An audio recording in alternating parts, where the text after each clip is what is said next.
Hello and welcome to round number 6 of the Schaeffer's Turbo Series here from Iowa Speedway. For Raceverse, I'm Matt Houston, joined by Dakota DeMade once again here in the Turbo booth. How's it going there, Dakota? Good. How you doing tonight? Pretty good. We've got a little bit of special night here. You want to talk about it a little bit, what we've got going? Sure thing. Tonight we are throwing it back. We got a bunch of throwback paint schemes from just a wide range of decades of motorsports history, and it's going to be fun to look at all these new paints, people running different cars, and just going to be a fun night. And we got heat racing coming up later in the cup race. That's new. That's right. So here tonight, we're going to be running 80 laps here in the PM18 car. We're following Christopher Kresge out as he does his lap. He's running that Michael Andretti Texaco livery, throwback livery that Dakota was just talking about. And have a bunch of these different ones out here tonight. Dylan Hearn running a Ligier 70s Formula One livery.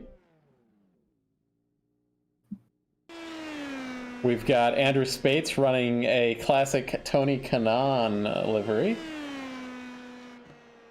IndyCar fans or IRL fans will know that one quite well.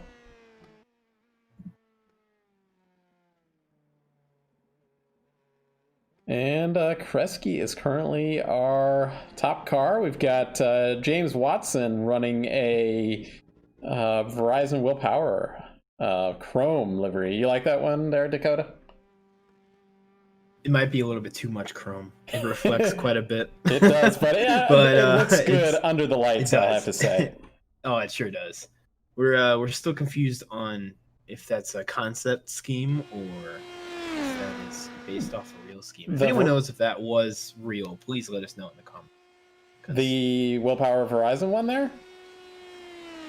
Well, because it's chrome on the sides. And yeah, it's two chrome, I think. That chrome one. Oh, okay. There was another one. Who else had the other Verizon? Yeah, we've got a couple of Verizon cars out here tonight. I see Wes Shire. Trying to get his name right this way. He's running the Homestead Coffee car. This is a 1973 Merlin MK22. Based off a 1972 Merlin F3 car, factory prep to compete as a midget. 2 of them were built, and the one he's driving tonight was based off the one driven by Johnny Rutherford, known as the Lone Star Jr. That is right. It's Lone Star JR there, Dakota. Is it? Oh, shoot. Wait, what? So it's Johnny Rutherford. You old people would know. And let me tell you, so Wes here is running the Homestead Coffee on the side in addition to what you just explained. And just today, I ordered some of this Homestead Coffee off of their website. So in a couple weeks, because I ordered the slow shipping, we'll see how it is. Most of these throwbacks are older than me, so give me a break. Well, some of them are older than me too, so we've got Destino's just sitting on the pit out. I'm not sure if he's actually going to do a lap or not. Gary Gotso joining us in the booth later tonight. He's not going to do a lap, and neither is Connor Baldwin. I think Gary's doing a little bit of that strategy that I like to do sometimes and starting from the pits. But it looks like Kresge's going to be our pole sitter here for tonight for the Schaeffer's Turbo Series. 80 laps here in the Iowa corn fields. You ever visit this track in real life there, Dakota? No, I've wanted to. A buddy of mine has. Seems like a fun track. Yeah, unfortunately. Now, are they having any racing there this year? I think something like ARCA or something. Like no, but I might be thinking of Milwaukee. Here, Wes is still on the track, so as comes to an end. Yes. So also, as far as I know, the only one streaming tonight right now is Double G Crizzle. So if you go to twitch.tv/double G Crizzle, you'll get to look at Jason Owens' Twitch stream. All right. He is in VR tonight. Is he doing the second Yes. the spectator view, so it doesn't make anybody dizzy with the VR? He is doing spectator view, but also a side by side with VR. Okay, cool. In the top right corner.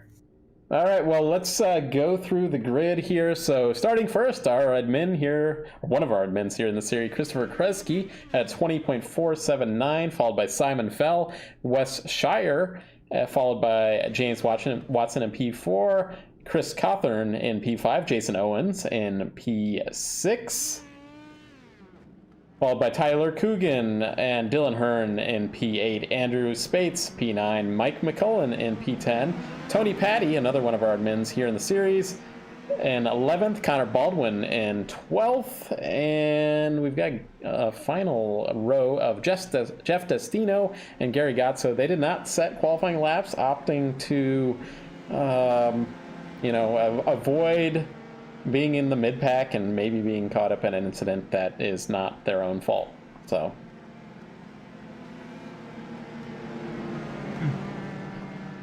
80 laps here tonight. Are we doing one lap? I think we're doing one lap of caution, or are we going green this time? 2 usually, right? Yeah, anything under a mile. Yeah, it looks like pace car is still out there, so I was making sure that I didn't miss the start. And if we had gone that time, I might have missed the start.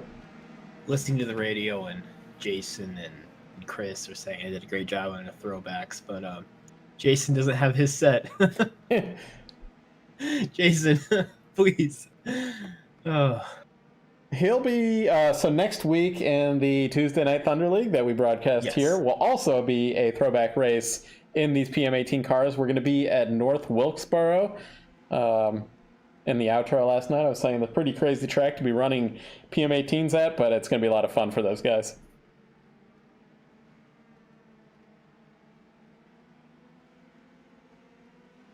Had quite a few drivers from this series and Reddit in general over in that series last night. As the Mustang pace car brings us to the green flag, Kresge's going to lead us. Green flag. Ooh, slow start from row 2. And we've got cars 3 wide into turn 1. Kresge's going to lead. Shire in P2. Cawthorn in P3, followed by Simon Fell, P4. Side by side is the Jason Owens and the other Verizon cars. That's James Watson, one of the Verizon cars we talked about earlier. Tyler Coogan in that Menards livery. That's Simon Pagenaud. Everybody should know that one if you're watching IndyCar these days. Yeah, bold move to throw back to 4 months ago. Yes. Indy 500 winner from 2019. Andrew Spates here. So Spates is our championship leader. So he's going to want to get through this one without any issues, any accidents, anything like that. No fast repairs here. I've always a little bit confused in these races saying, do we have fast repairs in these? Because we do have fast repairs on the road courses, but not on the ovals. And I was thinking maybe we got an accident in the back. No caution yet, as we have McCullen and another car. Connor Baldwin. Okay, and we do have caution. So He's driving a green car. Yeah, it's that green car. Several green cars out here tonight. And that's not a throwback either. That's an original Baldwin Agroland. Yeah. Double bad luck. Yeah, racing gods might not have appreciated that particular thing but it did look like McCullen might have just eased up into him on that low line. But the racing gods just might have forced that particular event to happen because of that green car.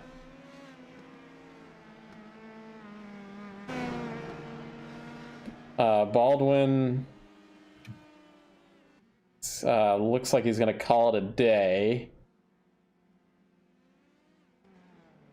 And McCullen's going to need a little bit of extra time. He might get this repaired, but Oh no, he's got a ton of Yeah, we'll have to damage. see. That's gonna end his race. With the PM18, I've seen them repair from like last night's race, repair some things like that, but certainly not if it was the IndyCar. Kresge still led there. Nobody else decided to do a pit there, did they? Destino's at the end of the line here.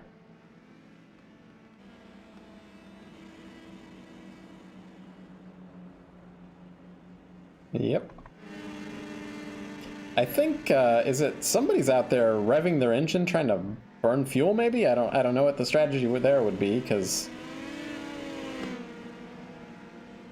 yeah, I have no idea why you'd be revving your engine. You don't want to overheat these engines.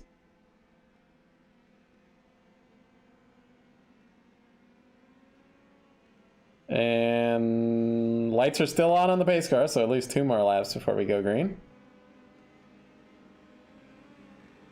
Any throwbacks we've missed tonight?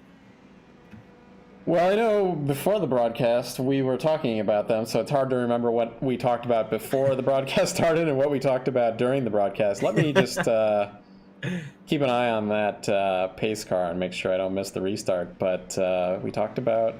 we didn't talk about Simon Fell, and he's got the Rothmans. I believe there's several years where Williams F1 ran this Rothmans livery.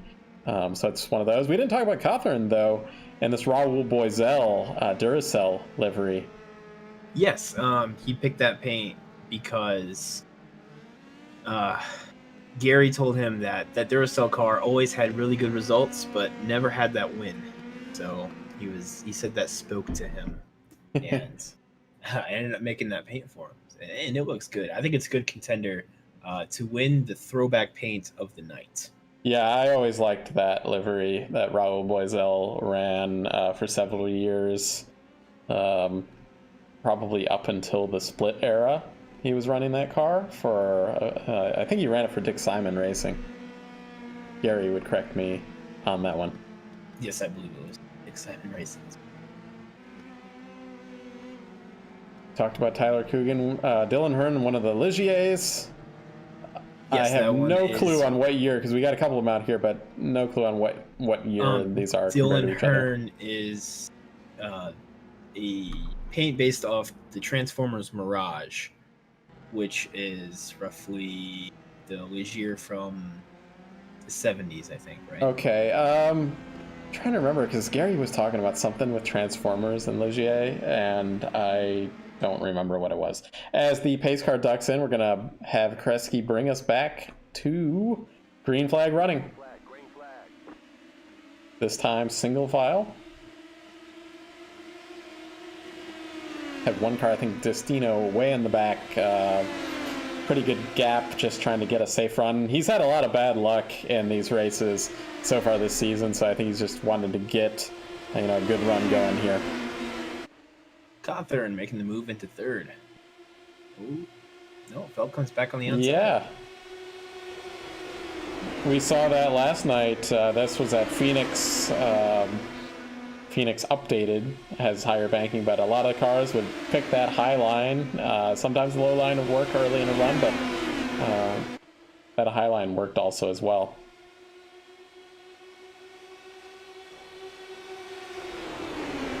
Simon Fell looks inside of West Shire there.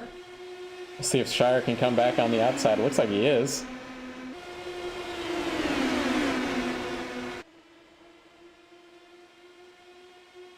Side by side for P2 into turn 1 is Fell. So Fell was in that race last night. So was Shire. And almost 3 wide here into turn 3. Jason Owens coming into this group as well. We've got that Duracell car in the middle there between.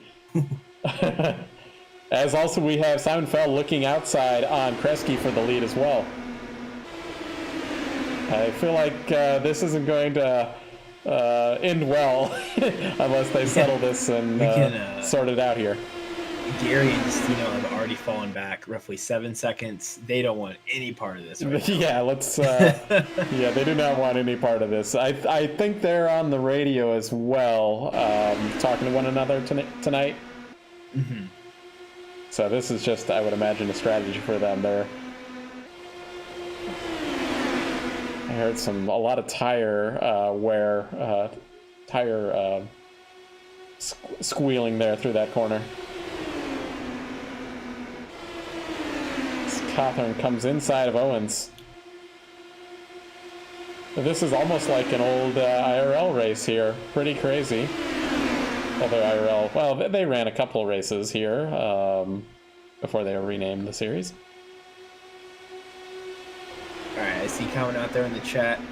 Derek putting on does Patty have a different livery than usual? Yes, we're running throwback night. We're throwing back to a bunch of different cars. Tony Patty is running a 1991 Jordan F1 7-Up car. That is right. And we've got him on the camera right now. As we have some action for the lead, though. Kresge's dropped back to third. We've got Watson currently in the lead. Kresge back up to P2. This, I have a feeling this isn't going to, again, last very long, and that's why Gary and Destino back there are just biding their time, waiting for a big one to take out 3, maybe 4 cars, and, they just move up. So far, so good, though. I want to see this for 80 laps. Yeah, this is kind of racing you want to see. Do you want to be part of this kind of racing, or you just want to watch it? No, I just want to watch it.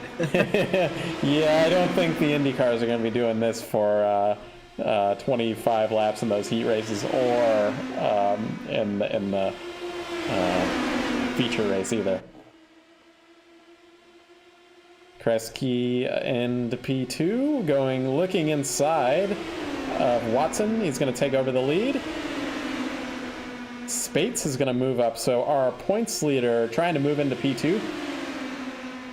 And that is a battle for the championship lead. I haven't focused on points here, but as we're over halfway through the season, I'm going to start going over that before the broadcast on each of our races here.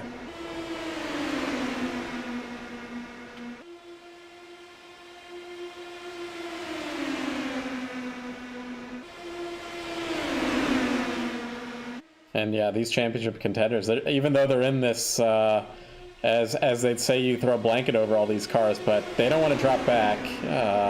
If this thing runs green to the end, and Gary and Jeff are back there, they're not going to be any part of this at the end, so still a lot of time for that. But they can't afford to drop back. Oh, we've got a crash back there. That was a big one, too. It was Hearn and Shire. We're going to see what happened there, but I think a car might have hit the apron or something like that.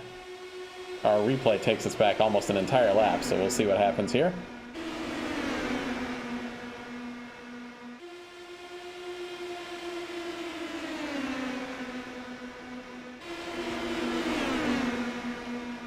And they're going to come onto the front stretch. Oh, it looked like Hearn just loses it and takes out Shire on the outside. Wow. I'm going to go on board with him. Did you see that, Dakota? Dylan, yes, I did. Big snap oversteer. Yeah. Dylan just comes right up on the wall. And then when he tried to tow, his car launched 50 feet in the air. So... Yeah, that was just innocent bystander there for Wes. That was in, again, the Transformers Ligier. I saw the flying into the air thing there. We're still green, though. How did that not have a caution? What? Oh gosh, and there's still 2-3 wide. Yeah, I was like, I was for sure there was a caution there. I apologize to the viewers out there. And we I almost went to commercial break. As we have Kresge still in the lead. These guys didn't care anything about what just happened back there. They might not even have known about it, other than somebody probably called it on the radio to everybody. They see a car wrecked on the apron, and that doesn't slow them down. Nope. And you see a car fly 50 feet in the air. Nobody cares about that. Again, Gazzo and Destino back there. I think Gary might have been swearing. Where's the caution, race control? But they move up to 9th and 10th. And this is only 29 laps. We're going to make it 30 laps as they cross the line. We saw Dylan struggling with his tires a little bit there. We've still got another 50 laps to go here, folks. So these tires are going to wear out, and it's going to be a problem for these drivers, especially the ones that are keeping it on that low line all the way through here. They're going to have to pit once, aren't they? I believe so, yeah. It depends. I'd have to check. So if they ran 100% fuel, it would be right at the end, but if they've changed the fuel to something else, then I'm not 100% sure. Like, we did have that one caution. So in the Tuesday Night Thunder, they ran 65% fuel to force the caution in a 50-minute race. So...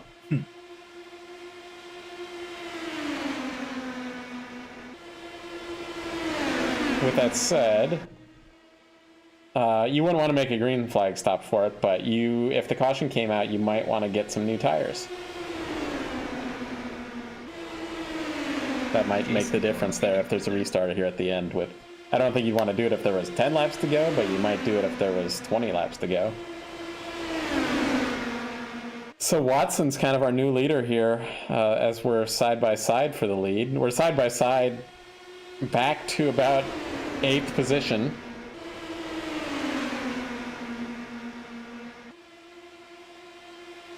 Tony Patty's moved up into that 6th position, having started 11th.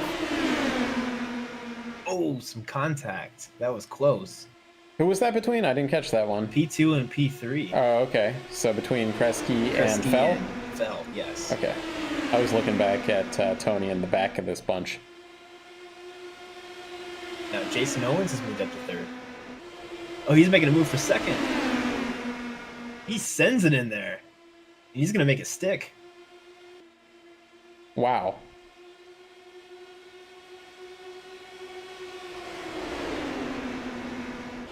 And we have some cars just kind of dropping off here. We've got 3 cars finally kind of making a breakout. Maybe a 4th one adding to them as Owens has his front wing right on the gearbox of Watson. Oh, he wants to go to the outside. Kresge's going there too. Oh, and we got we got a car flipping. That is Fell, and he is sliding. No caution yet. He's parked on the track, and still no caution. We're doing throwback cautions too. There just aren't any. You know what? The heat races tonight aren't going to have cautions, so I wonder if maybe the cautions got turned off in this one. Oh no. Then Gary is not going to be very happy. Owen says, no, we've already had a caution though. Oh yeah, you're right. We did have one caution, but what the heck? What is it going to take? Owens is taking the lead. Yes, he is. This is just like, we're going back to like 60s, 70s F1 rules where marshals are just pushing the cars on the track.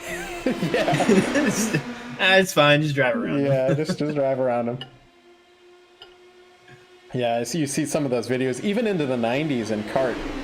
You'll see like they're driving on even on ovals, I think, now that I was about to say street courses and road courses, but there would be like a car parked on the track. They're like, and they just wave the flag and let the cars drive around it. Never going to happen these days. Owens has probably one of our more commanding leads recently, but he's got Watson trying to make a comeback here. He opts for that high line. Really high. He lost a ton of speed there. Yeah, now I'm not Watson sure. takes the lead. He might just be wanting to put on a good show. Did he brush the wall or something? Or is he gonna have to pit? And he's just doesn't want to be leading. Taking a look at his Twitch stream, where it's delayed, and I don't see anything. Huh. Well, Watson is now our leader, followed by Kresge. His steering wheel is crooked. I don't know if that's by design. Yeah, you'd have to compare it to somebody else that's out here, like if they were streaming, but unfortunately we don't have anybody else that we are aware of anyway. As Watson was really hugging that apron line, you got to be careful with that. He looked like he had a tire under that yellow line. But yeah, drivers, if you have a stream and you want it to be plugged, make sure to talk to Dakota, send it on Twitter or anything like that. Let us know about your streams. And we are happy to share them.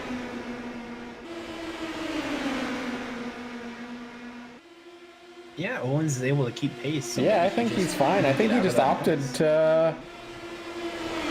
He didn't want to lead at this point. This was too easy. I'm gonna do it all over again. I think that it's fuel strategy is what he's thinking. Owens is one of our most experienced PM18 drivers out here. He runs the official series. He's organizing that Tuesday Night Thunder League. And, you know, he knows what it takes to win in these cars. So he's got some strategy up his sleeve, I think. Kresge retakes the lead, our pole sitter back into P1. To Robert Sadler there in the chat, Gary and Jeff opted to not be a part of this pack race. They decided to hang back and just let the other cars wreck themselves. So if we get another yellow, I think they'll make a hard charge for it. Yeah, I was talking to Gary about strategy earlier today, but I might need to apologize to him about strategy because what I was telling him about was IndyCar strategy, not not PM18 strategy. Are they close to going left down? They are coming up. Let's see here. This is gonna be good. The caution they might want is they could be setting the pick for it. I'm gonna go with the wide angle here, TV3 camera to get this whole pack, and then those guys at the front. I kind of like this camera; just stays one camera around the track, like you're a spectator. The best view. As Destino, or is that Destino, or was that? That was Destino. He may have just opted to move out of the way of the leaders. That is too nice.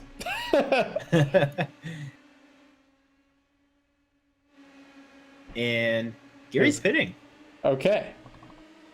Gary's going to make... I think maybe Destino then decided that is going to be really fast into the pit lane. Gary might have sped.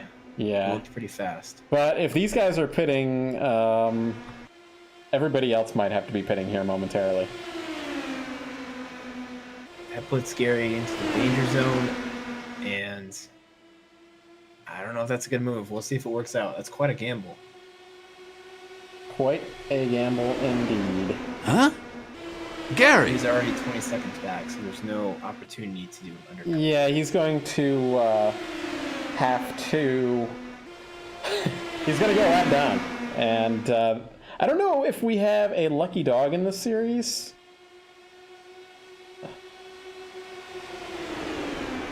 I don't think we do. So Watson is our leader. So last night at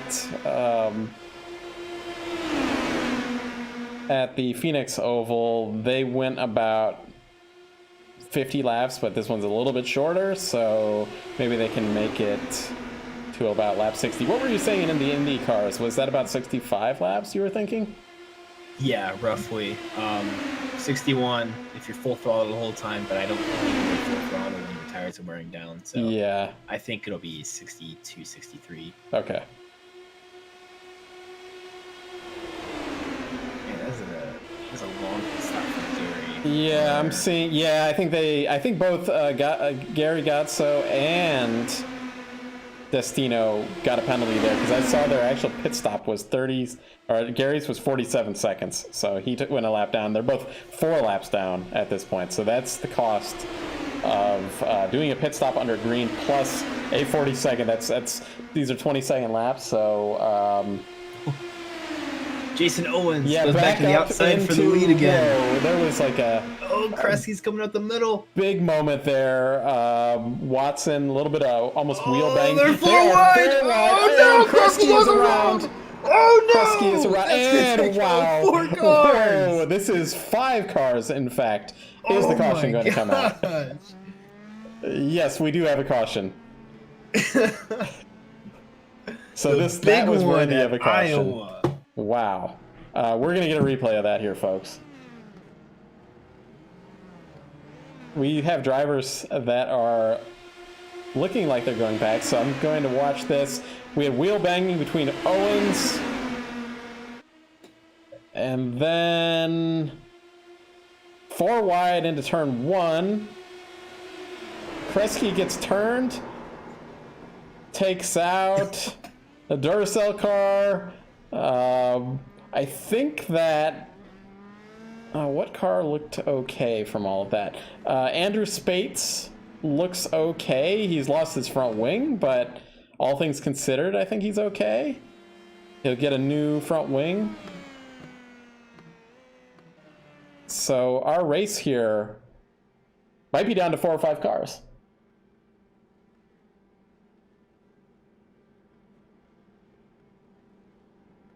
And of course, Gary there, they're going to get a lap back, but they're going to be 3 laps down at this point. So that did not work out for them.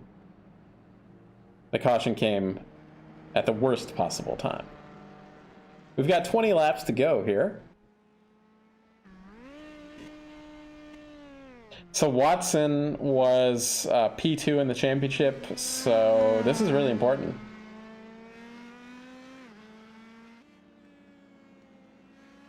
Owens makes it through in P2. Spates is still on the pit lane, getting those repairs. He's in P3. Tony Patty in P4. Kresge's in 5th, but who knows if this is going to be terminal or not for several of these drivers. Looks like Patty's coming back out.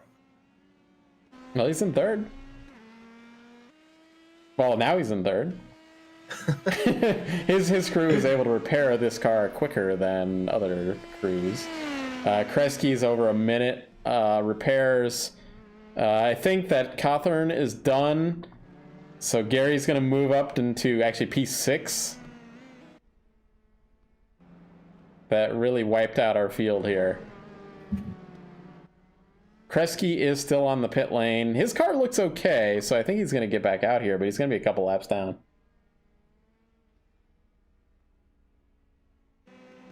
Yeah, I mean, unfortunately for Gary, he's moved up some spots, but unless somebody else crashes, P6 is going to be his best, although we'll see if Kresge even gets out here. So if he could get a top 5 if Kresge can't get out of here.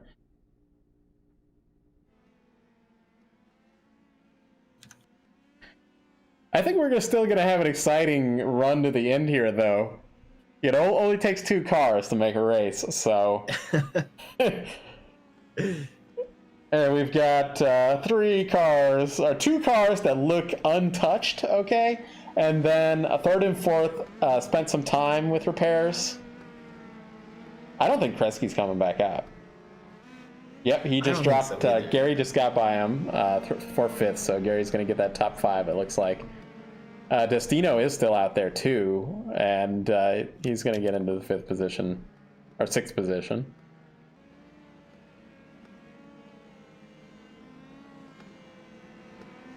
Everybody did stop for, fuel and new tires.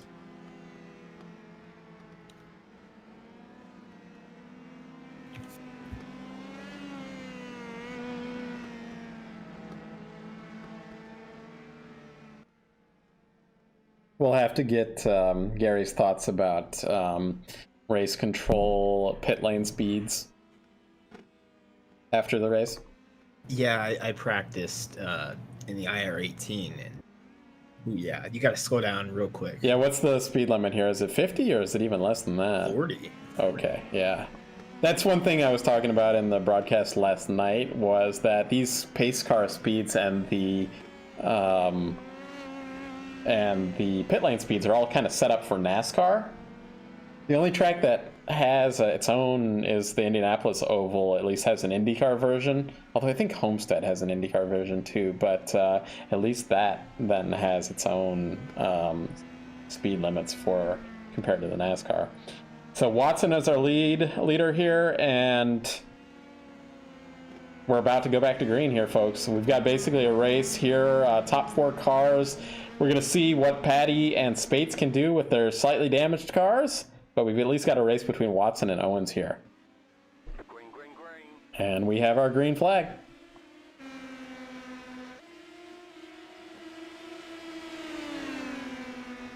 Spates, again, our championship leader, Watson in P2. So, really good chance for Watson to get, his first win here in the series. I don't think there were any cup drivers. Was Baldwin was our cup driver in here tonight. As Shire. oh yeah, he's also in there too. So as Owens goes around on the outside around Watson to take that lead. Tyler Coogan was also in this race earlier. He's kind of a part-time. Yeah, he's a part-time cup driver. Yep. 15 laps to go. We tick down, and Owens is our leader here.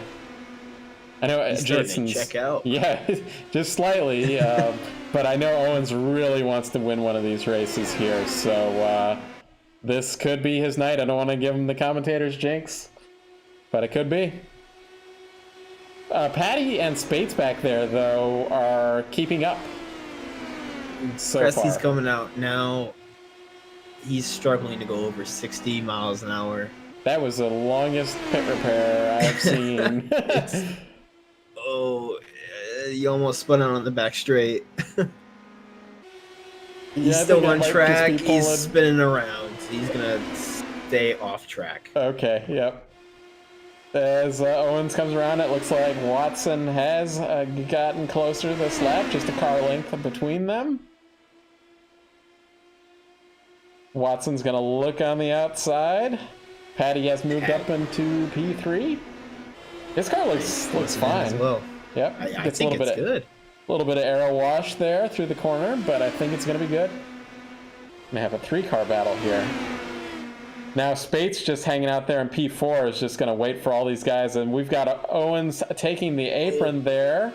Risky move. Yeah, risky move. Don't want to do that without having practiced a little bit beforehand. And do not do that in the Indy cars. Oh, no.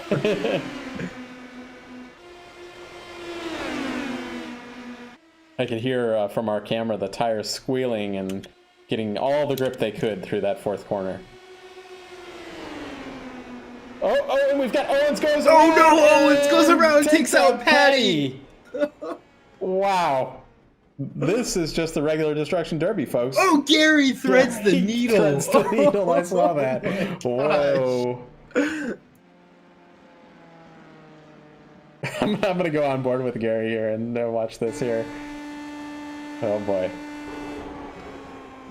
Gary slows it up just a little bit. He almost lost the rear just slowing it up. But yeah, he threads that needle. Let's get a replay from the leaders here. Oops. Wrong car there. Yeah, Owens. We'll go back a little bit to get him from the start here. But I don't know what happened there. The rear just came around. I didn't think he used the apron there, but I'm going to get a better view this time.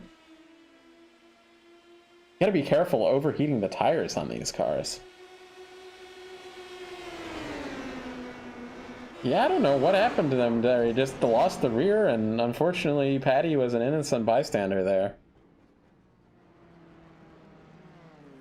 So Spates gonna move into P2 here. I think he may have clipped the apron or some small bump near the apron. Could be. This is a really bumpy track after all.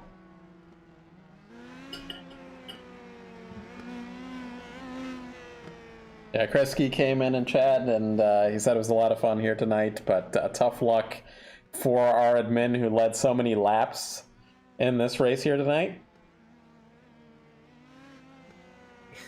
That might be related to that livery. You know, Michael Andretti would have lead a lot of laps, and then right at the end of the race, something would happen. And We got a green. We still got a green car on track, so. yeah, Spates is kind of the road warrior here and survived this thing on the lead lap.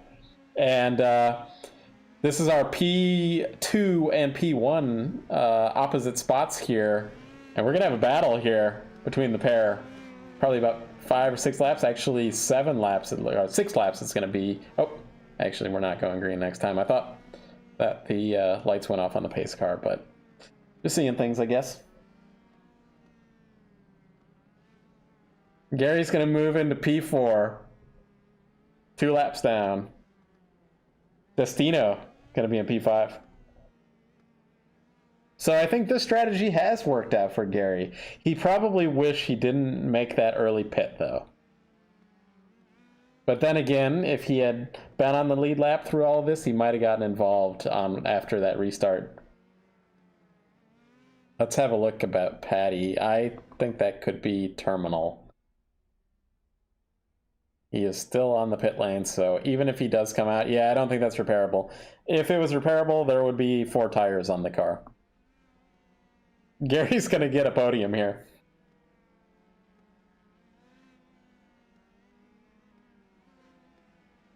Yeah, it could be there, Robert. Gary won a race that was a destruction derby in another series where only 4 cars finished, and we'll see what happens here tonight.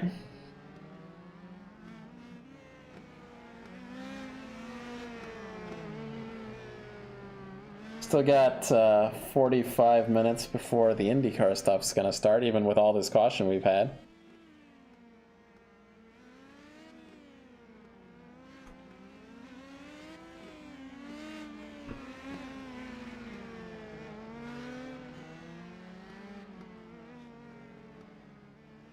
Guess we'll do a quick commercial for our sponsor here in the series. There's 2 types of drivers out there. Drivers who know how to protect their investment, and drivers who don't. Car owners who know how to get more miles per gallon, and owners who don't. We're talking people who know their Schaeffer, and people who don't. Which one are you?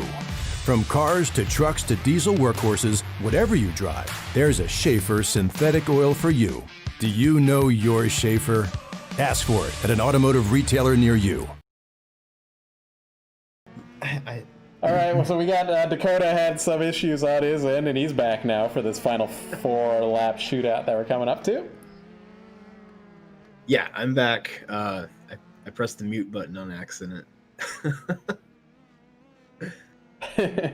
Well, it's all good. As I was mentioning before, Tony Patty doesn't have a rear wing and no wheels, and he's still going to get a top 5. Yes, so. That's right. So Gary's going to get a podium, but Robert mentioned, and this, I don't think you responded to this, was Gary had won a race in the Velocity Online Racing League when only 4 cars finished. So Gary knows how to win this kind of race. All right, and we're green again. And we are 4 laps green to go. You have to wonder if Watson or Spates is just going to play it safe here, but with only 2 cars left, that you just send it at this point. You just don't even care, I think. You do that video I showed you earlier. Gary could end up winning this race still. He could. Spates looks to the outside in turn 1.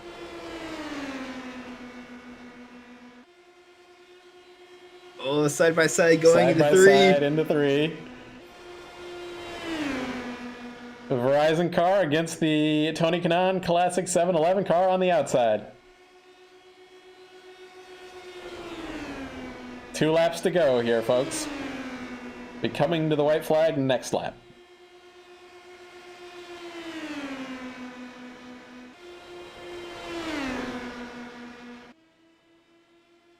I feel like Spade's car just might have a little bit of damage on it that it might not work quite as well as he wants. Final lap, white flag on the backstretch already. Watson takes a very high line, gonna try a crossover. I don't think it's gonna work. And Spates is gonna win here at Iowa. Watson. Watson. Oh no. You pulled a Marty Reed. Oh my gosh. Well, Watson has won the race here, Verizon car throwback race here in the Turbo Series. We'll get an interview with him momentarily. We'll have to really get his thoughts on what happened here tonight and how he survived. But I'm sure he's pretty happy about this one. He's screaming on chat. He's so happy right now. He's been in a ton of these Schaeffer's Cup and Turbo races. Last season he ran, and getting some donuts here on the camera. I also have a message that Gary sent me. I wonder if this is when he got his black flag. Oh, okay, and this was before qualifying. Okay, yep, he told me what he was going to do, and he did exactly what he told me he was going to do. All right, and we've got our fireworks there here in Iowa. So let's set up for our winning interview here. Be right back.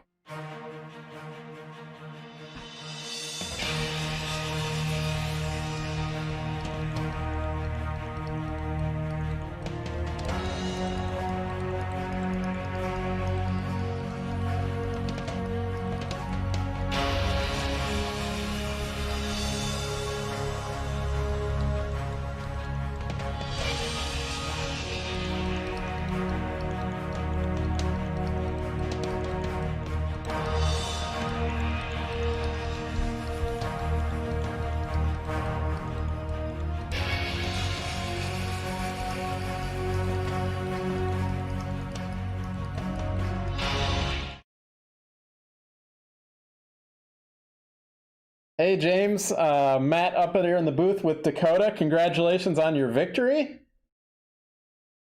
And do we have you? Sure do. There we got you. Congratulations on your victory. Tell us about how you survived this one. Your guess is as good as mine. I just tried to hold my line as best as I could and just looked back and saw all kinds of chaos happening. Yeah, we even had some chaos that didn't even cause a caution at times. But then there were some big ones that did cause cautions. So, you made it through. You survived. I think you should probably go buy a lottery ticket tonight if you can. And, but all things considered, you were coming into this race P2 in points. And I don't know how close it was, but you might be taking over the points lead here in the Schaeffer's Turbo Series. Yeah, I knew it was close. I knew I needed a good result and probably needed at least one win to keep pace with Andrew because Andrew's so fast. So this was huge, and it means so much to finally get a win with being with the RIL for so long. And it was my birthday yesterday. Yee! That's right. I remember because you were over in the Tuesday Night Thunder series as well, and I thought you mentioned that as well. Yeah, so I got my present a day late. Well, better late than never. And again, go buy that lottery ticket if you want, or I don't know, whatever else you need to do. Go buy some Bitcoin or something. Oh, I'm heading down to the convenience store as we speak. Okay, well, congratulations on this win, and we'll see you next week for the Detroit doubleheader, duel at Detroit. Well, we just have one race here, but the IndyCars will have a double. Yeah, God help us all. Indeed. All right, take care of yourself, man. Thank you. All right, that'll be all here, folks. Let's just do a run through of the final grid, or final results here. Any final thoughts from you there, Dakota? That was something. I'm almost speechless. Watson gets his first victory here in the Schaeffer's Turbo Series, Spates P2. Gary Gatso comes through with the podium. Congrats to Gary. That strategy played out perfectly. Destino in I P4. wouldn't say perfect, but Well, he failed upwards. yes. Patty in P5. Jason Owens in P6. I mean, we for some reason we have 2 cars in P8. So Kresge's in P7. Fell in P8. Chris Cawthorn in P9. Tyler Coogan P10. Wes Shire in P11. Dylan Hearn P12. Connor Baldwin P13. And Mike McCullen involved with that accident. I don't think that was any fault of his own. In P14. So that's our wrap for this race. We'll be back here in about 15 minutes for the heat races in the IndyCar here at Iowa. Any thoughts about that one, Dakota, before you go? IndyCar is going to be tough tonight. New dirty air is going to make it tough to pass. I think we're going to see a lot of risky moves from some people, and we'll still see some crashes. Yep, and it's going to be a completely different race than what we just saw here. Heat racing is going to bring in a whole new strategy. Indeed. So no cautions and no pitting, basically. So that'll be interesting to see. I like the no cautions part of it. All right, well, we'll see you tonight in that series. So we'll head out of here, and we'll be back at 9:30.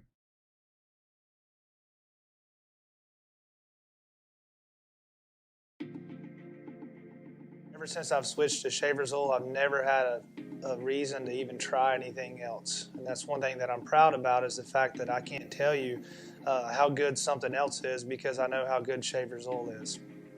My engine builders, Tony and Glenn Clements, have said about the oil we run. They've told us that out of all the motors that they get and rebuild every year, ours looks the best, and a lot of that has to do with the oil that we run. One of the things that I love about Schaeffer's oil is the fact that all of their reps are out in the field and at the racetracks with us, seeing what all the racers need, seeing what ideas we have or anything that we can improve on. And you just can't beat the customer service of having a rep for, one of the main components of our race team, whether it's at our engine oil, transmission fluid, rear end oil, having somebody there that represents that brand and also gives us support and also the knowledge that we need to be making the right calls and just helping us out with our entire racing program. It means a lot to our race team to have that. My name's Chris Ferguson, and I drive the number 22 dirt late model. I've been using Schaeffer's oil racing products since 2009. I absolutely have no doubt that we're using the best products that is possible for dirt late model racing.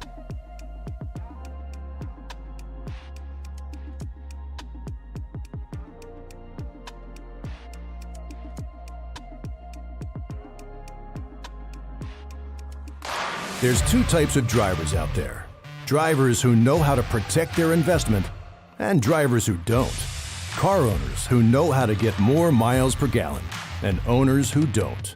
We're talking people who know their Schaeffer, and people who don't. Which one are you? From cars to trucks to diesel workhorses, whatever you drive, there's a Schaeffer synthetic oil for you. Do you know your Schaeffer?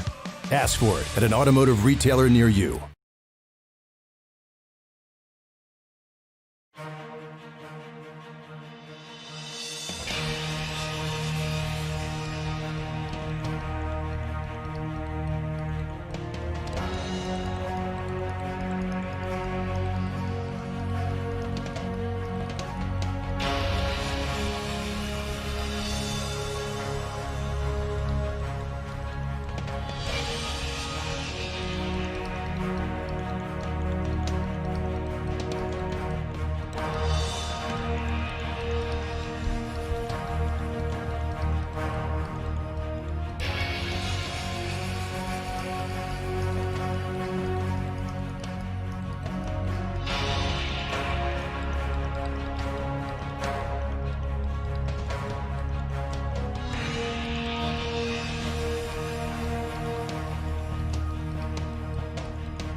Ever since I've switched to Schaeffer's oil, I've never had a reason to even try anything else. And that's one thing that I'm proud about, is the fact that I can't tell you how good something else is, because I know how good Schaeffer's oil is.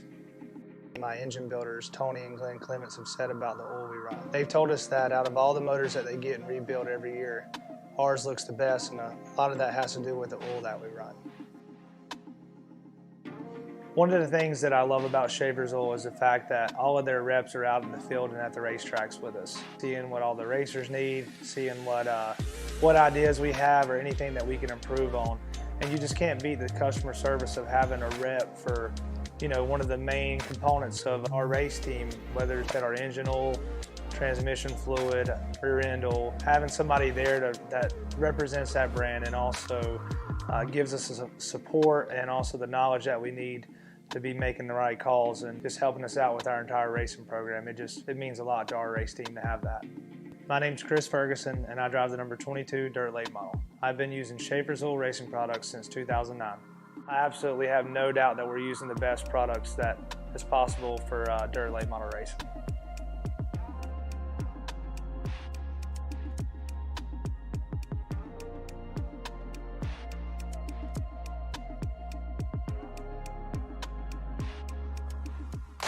There's two types of drivers out there.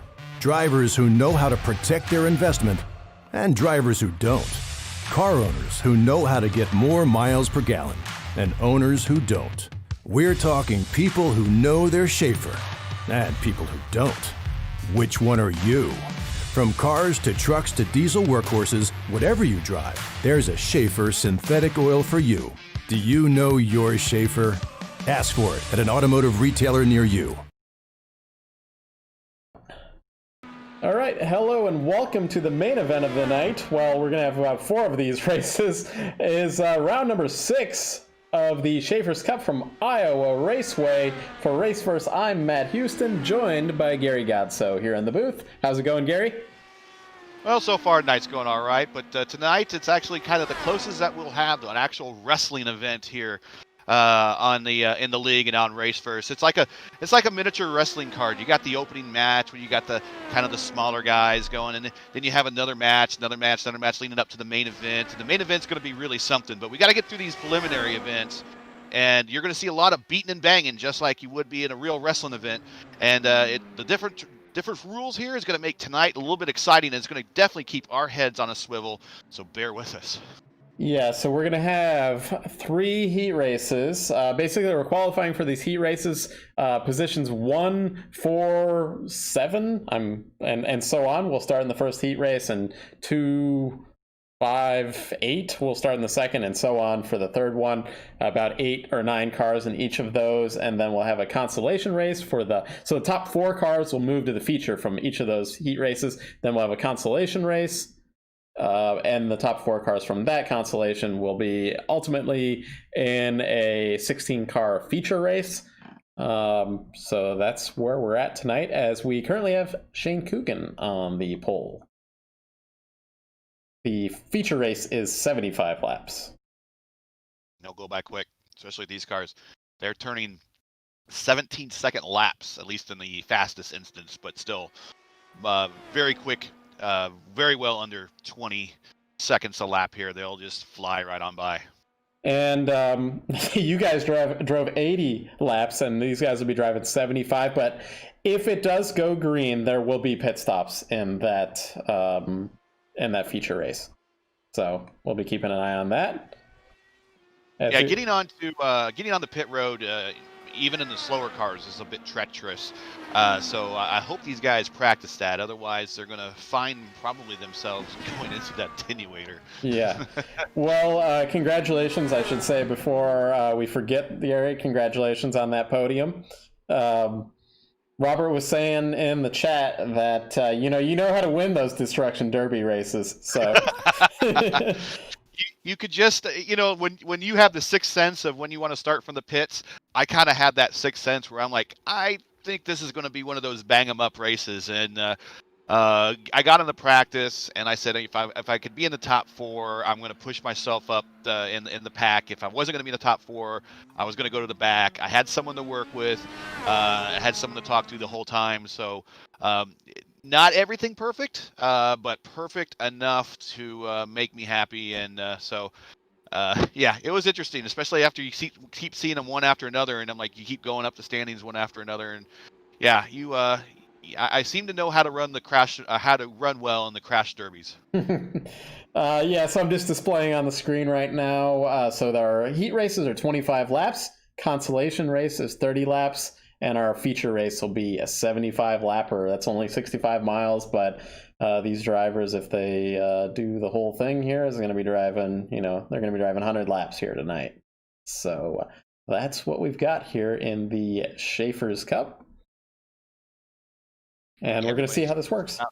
Yeah, I think everyone's just about done here, I think.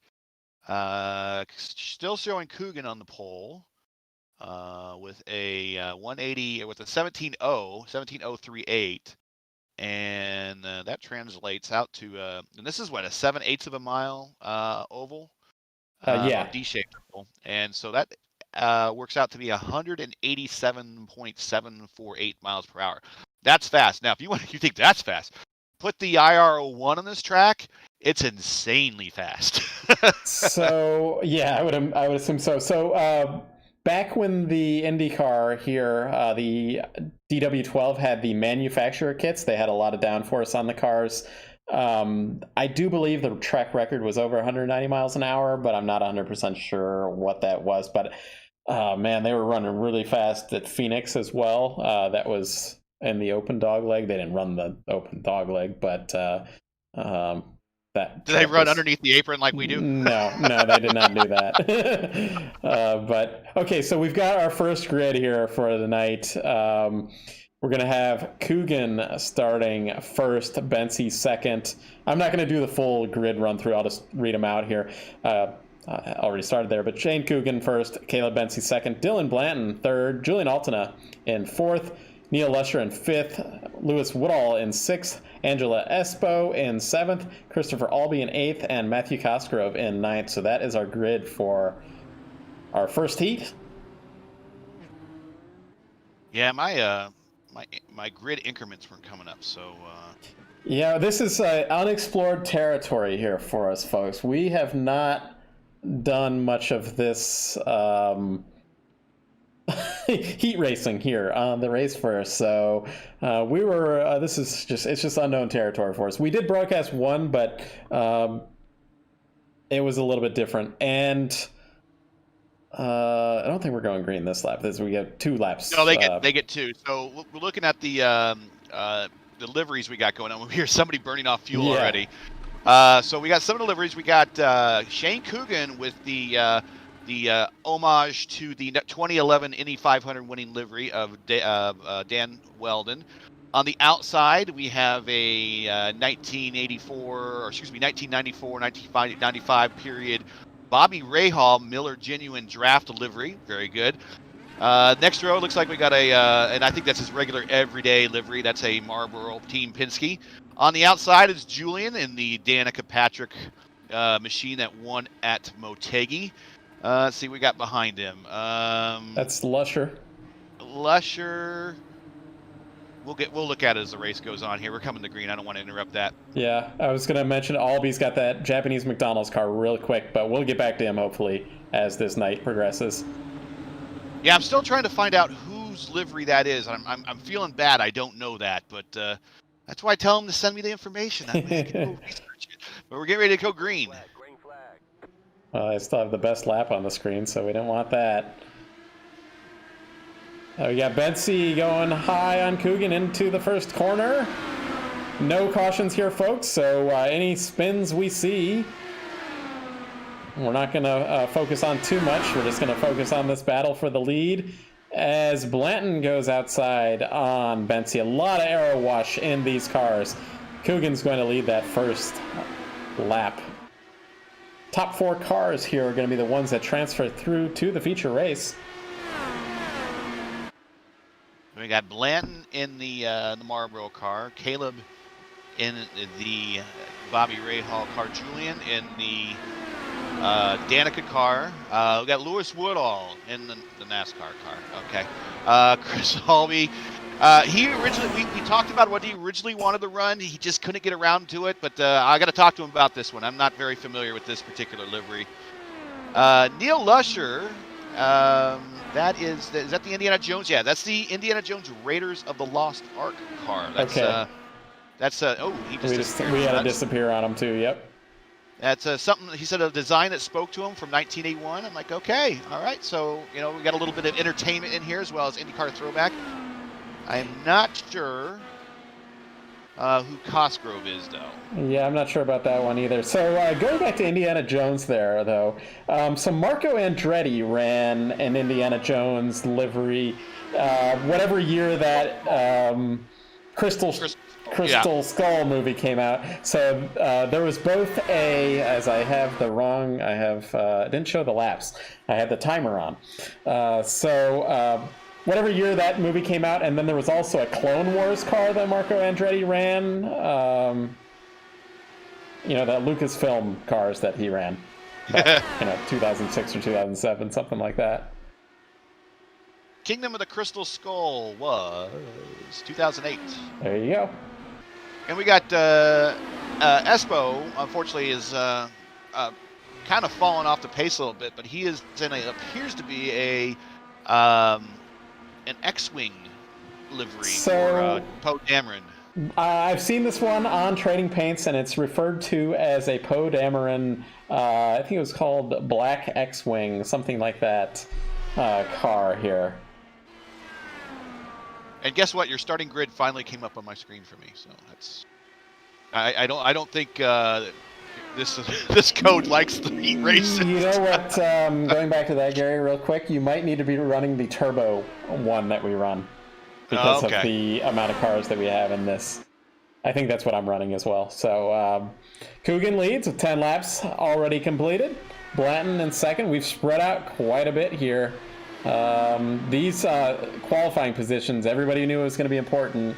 Dakota knew it was important, as Caleb's trying to work on Blanton, but just the way this new tire model flows at this track, it is really difficult to get a pass done on these short ovals. Yeah, Espo's pulling in. I don't know if he's going to retire for the night or not. Certainly doesn't need any fuel for this 25-lapper. Blanton getting a little high off of 4, almost did a little bit of tank slapper. Got the right rear a little bit higher than he wanted to out of that exit. Yeah, I'm going on board with Caleb here. Oh, he got high again. I saw some sparks come off of him. And it looks like Caleb's going to try to take advantage of that. That's not what you want to do. And Caleb goes inside. We'll see if Julian Altena tries to take advantage of that. Big Al Tenna there. Big Al Tenna, yep. And it's Night of Red Road. Yes. Yes. No relation to the livery he's running. Now, the Western Media sponsor on the side of Coogan's car, that's actually his company, and I talked to him about it. They do marketing and music presentations and all that, and we talked about possibly coming up with some music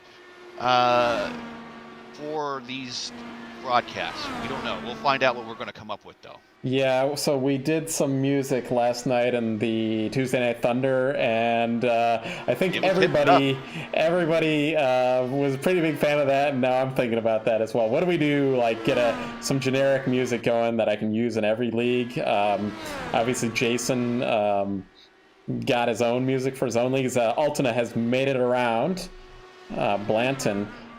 So Blanton's going to be falling into the clutches of Cosgrove, possibly. I know Cosgrove's way back, but with that damage, he might, be able to reel him in. Yeah, so Western Waves Media, it just, as he tells me, it's just a fun brand for music I make and produce. It's his other hobby. Very cool. Getting some airtime for that. Yeah, I know that Western Waves has followed Raceverse on Twitter, and we gave him a nice follow back there as well. Now, I didn't have the heart to tell, well, maybe I did tell him, I don't know, but I didn't tell Caleb that there was one year that the Miller Genuine Draft car failed to qualify at Indianapolis. And if you remember, that was the year before Penske actually failed to run at Indianapolis. Rahal was the defending national champion, and he went and decided they would get the new Honda engine. And that's pretty much was his death nail for not getting into Indy that year. The next year, he actually did qualify and actually lent one of his cars to Team Penske because the Penske chassis was horrible that next year. And unfortunately, Penske was unable to do anything with that chassis to get in the race. I believe the story goes that Rahal in 93, I think it's 93 that Rahal was using the Honda, then did not qualify, then came back in 94, was struggling, and then changed engines, got an engine from Penske, did qualify. Obviously, that was the year of the Beast, and Penske's all qualified, and then 95... Rahal qualifies, and then with Penske not qualifying, they do give a chassis to the Penskes. I thought it was a Renard he gave him, but it might be a Lola. I don't remember. Yeah, I'm not 100% sure what chassis it was. As we're down to, is this final lap of the race here, folks? These are pretty quick. So let's go back to... Cosgrove got around Blanton. Yeah, I'm looking at the transfer position there. And Coogan's going to be our winner here of the first heat. So he will transfer to the main event, right? Main event. For the rest of the guys from 5th to 9th here from Blanton. So Shane Coogan, Caleb Bensey, Julian Altena, Big Al Tenna, and Matthew Cosgrove will move to the feature. We'll have to get Matthew to tell us what his livery is. Yeah, as we've already switched over to mode for race 2 here with Isidro going to be starting on pole. And we've got our second Coogan of the night, Tyler Coogan starting second. So far we got gridded, at least from my video. We have a Gordon Johncock, 1982 throwback on the pole. Next to him is an Al Unser Sr. when he drove for Team Menard in the Conseco car. And it's you can't miss it. It's bright. Bright everything. Gary? Row 2, when the idea for this race came up and Dakota and I were talking about what car he should go with, I said, man, you got to go with Tom Sneva. So his car is an homage to the Texaco Star from 1983, winner of the 500. Next to him is the John Mansville Team Menard throwback. Next row back looks like it's and this is Johnson's everyday car. But he had a really good story. He became a fan of Al Unser Jr. because it was the very first race that a friend showed him was the 92 500, and he just took a liking to Al Unser winning that race. So that's pretty cool. If that's one race to bring you into the fandom, I can't think of another one really. That's a great one. Outside, also running his everyday livery is Forsyth in the team players throwback to Jacques Villeneuve, whoever you want to say. Jacques Villeneuve. And I'm not... just go ahead. Quick there, Gary. That is a players, but LMCgear.com livery right there. Jim Harris. Yes. Yeah.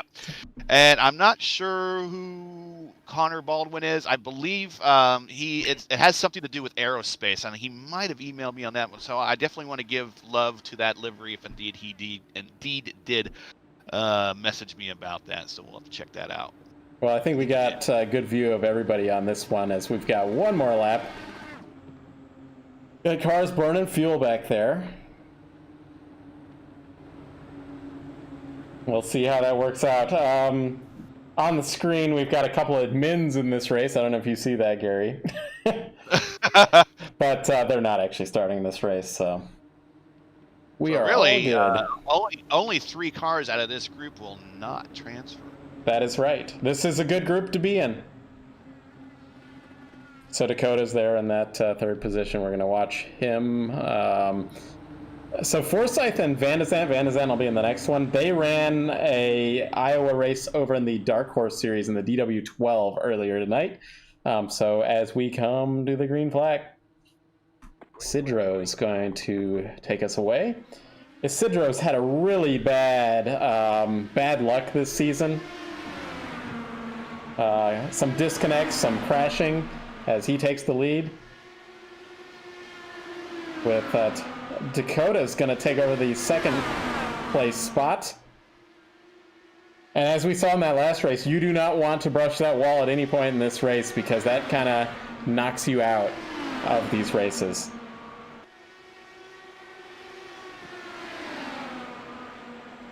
And already that. Yeah, I remember as a kid those Patrick liveries, they were just impossible to miss. They were so bright. The orange is almost as bright as it was in real life, but that blue, the video here doesn't really quite. It's just a limitation of kind of the hues that you can see on, pixelation, so to speak. But it's that blue was something vivid as well.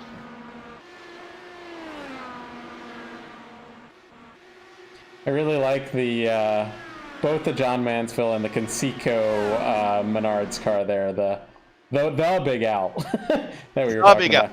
Yeah, I also was suggesting that someone should do a throwback livery of those Menard cars, which I call the patchwork Menards car, which would like have the yellow tub and then like the green side pods and then like the blue nose cone. And just, they're just taking parts from their inventory and slapping it on this thing so they can produce another car for someone else to jump into. And I remember always seeing those cars going, man, those are so ugly. But you could clearly see them a mile away. They were so bright. But someone that would have been a nice throwback car if someone did that as well. Well, and then those Menards Buick engines that they had, they ran Lolas, but they ran like their own custom engine cover because the engine wouldn't have fit in the original Lola aero work over the engine cover. Yeah, there. The best way to call it is the car looked pregnant. Yes, it did. I'm on board with Forsyth because, he's got to make this work here on Adam Nash for that P4 spot to move up in that transfer. So go ahead, Gary. So going back to the Allenser Jr. car, he says that this is the first race he ever watched was when he was with a buddy. He brought over the 92 500 on VHS, and he watched this. And he did this at 10 years old. And he says Al winning by that margin captivated me, and I probably watched the 500 race 500 times over the years. He says he still might have the VHS. I don't know what you're going to play it in now, but you can, of course, find us on YouTube anytime. And after that, Little Al was his favorite. And a memorable trip to the lake was always interrupted by the 500. So he equals the lake. When he goes to the lake, always thinks of going to the 500. Or watching the 500. So there you go. Pleasant memories on Throwback Weekend.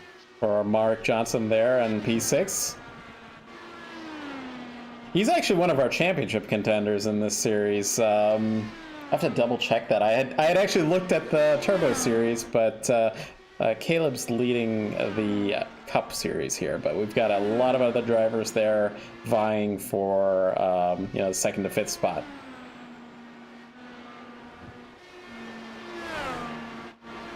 So far, everybody's kept it off the wall. We had that one car brush the wall and dropped back out of their transfer position.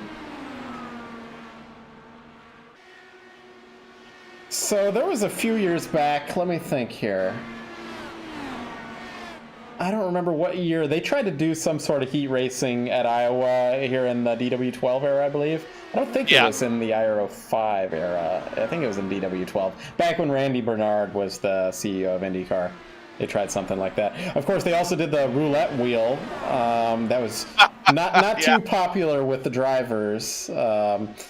This was at Texas, but I remember Dario Franchitti was not too thrilled with that particular scheme.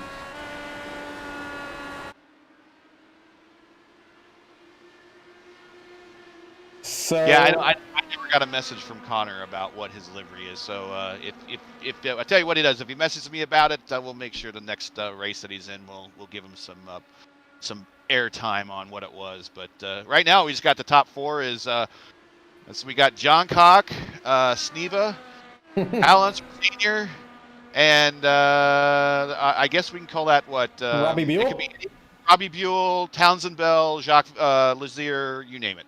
And then we have Jack Villeneuve. Although it could also be, there's a lot of drivers that ran that player's livery. Greg Moore. Yeah, Greg Moore. But that number 27 on the car is the Jacques Villeneuve. So yes, yeah.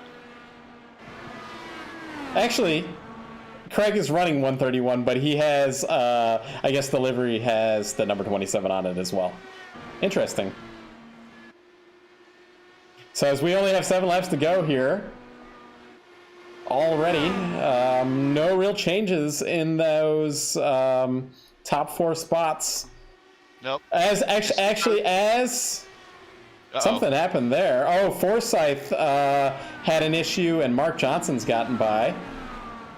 I think Forsyth brushed the wall. He's done a lot of laps here. Baldwin's Citro's blinking on me. Hopefully he can complete this race without a fall off. That would be most unfortunate. He is purple in this race for 17.211, so he's not too far off his qual pace, and he's certainly not really slowing down any at all. There is some fall off on these tires, and going back to the race that I was in, the right rears were just being smoked off. So that's kind of one of the reasons my strategy was to run from behind and run high, because those PM18 cars do not have or at least the tools were disabled for us that we couldn't really figure. These guys at least have the tools. Yeah, that's right. Though with this latest new tire model, that weight checker, the amount that you change it is nowhere near what you kind of used to change it, it seems like, anyway. Right. Yeah. So unless something happens here, well, actually, Johnson has caught up to Nash. It's only a couple tenths back, but he's going to have to make a lunge here to get into that 4th spot. Yeah, I'm going to focus in on that spot right there. Yep. Well, it looks like the top 3 are kind of. Yeah, he is running a much lower line. Yeah, I'm on board with Johnson here. He's going to look inside. There he goes. Side by side. Ooh. He's got the position, but he does not have the fastest line. Yeah, Nash comes back on the high side. This is going to come right down to it, folks. I don't know who even got that. I don't know. I'm showing Johnson by, that's very little, 0.03 of a second. Oof. As we already switched over to. So that was, who switched that? Was it Tyler Coogan? Isidro, Tyler Coogan, Dakota DeMade, and Johnson will be our transfer cars there. That really switches real quick, doesn't it? It does. It does. And in AVTO, it's weird because I have to shut off the timing screen and then to restart the timing screen, so it'll populate the next heat. So we got who do we got in this? We got Van de Sant, Shearer, Sanders, Berry, White, Herman, Hogan, Freeze, and McCullen, and we'll get their liveries here in a little bit. Here we go. So Van de Sant is not running a retro livery. Well, he has a paid sponsor, and if the sponsor wants that to show up like that, well, then the sponsor gets what the sponsor wants. But next to him is Wes Shear in a and I think it was explained in the last race, thank God, because it was such an obscure pic. When he showed me the picture of this livery that he's based this off of, the chassis, I swear to God, it looked like it had a roll bar on it, and it looked like something that was like in the Pikes Peak Hero Climb. It totally had me stumped. But when he showed it to me, I was like, oh, well, that's completely 100% unique, and I'm glad he's running that, because that's what we like to see is IndyCar history, retro, something unique, that type of thing. But the cars are on the backstretch. Gavin Sanders running his usual livery. Then we followed by Michael Berry in a Castrol livery. I'm not sure what exactly that one is. A Castrol livery. I think didn't he run that before? That might be his everyday. Oh, we've got a blinker there. Hayden Herman drove into him, but there was no contact there. So Hayden Herman is actually running his favorite YouTube channel, which is pretty cool. That's something different. I really like the livery, though. Like, that one is the one that really caught my eye. Then we got Drew White. He's running another STP. Is that the second STP car we've got out here? Is that a John Cock one, or? Can't tell. Pretty See, sure at the time, yeah, it is another John Cock. But at the time, someone came to me and asked me, "Is anyone using this?" And I said, "No one's declared it to me, at least," because I asked them to at least come to me, and I would privately do research and talk about each one of their cars. And not everyone came to me. It must be one of the folks that never came to me. So we might have 2 John Cock cars out there. You know, if he was smart, though, he'd go out and just get the number 40. He's even a number 24, but go get the number 40 Mario Andretti car that was the team car to that to John Cock. Garrison Hogan's running Aero car that he usually runs that, but John Freeze and that Michael Andretti, you said 1986 Michael Andretti car. That is the best looking car in this heat. I'm sorry. Well, of the retro cars, I'm going to go with Herman's car as the best looking car, though. As we are green and Van de Zandt leads, this one's a little bit wild back here, folks.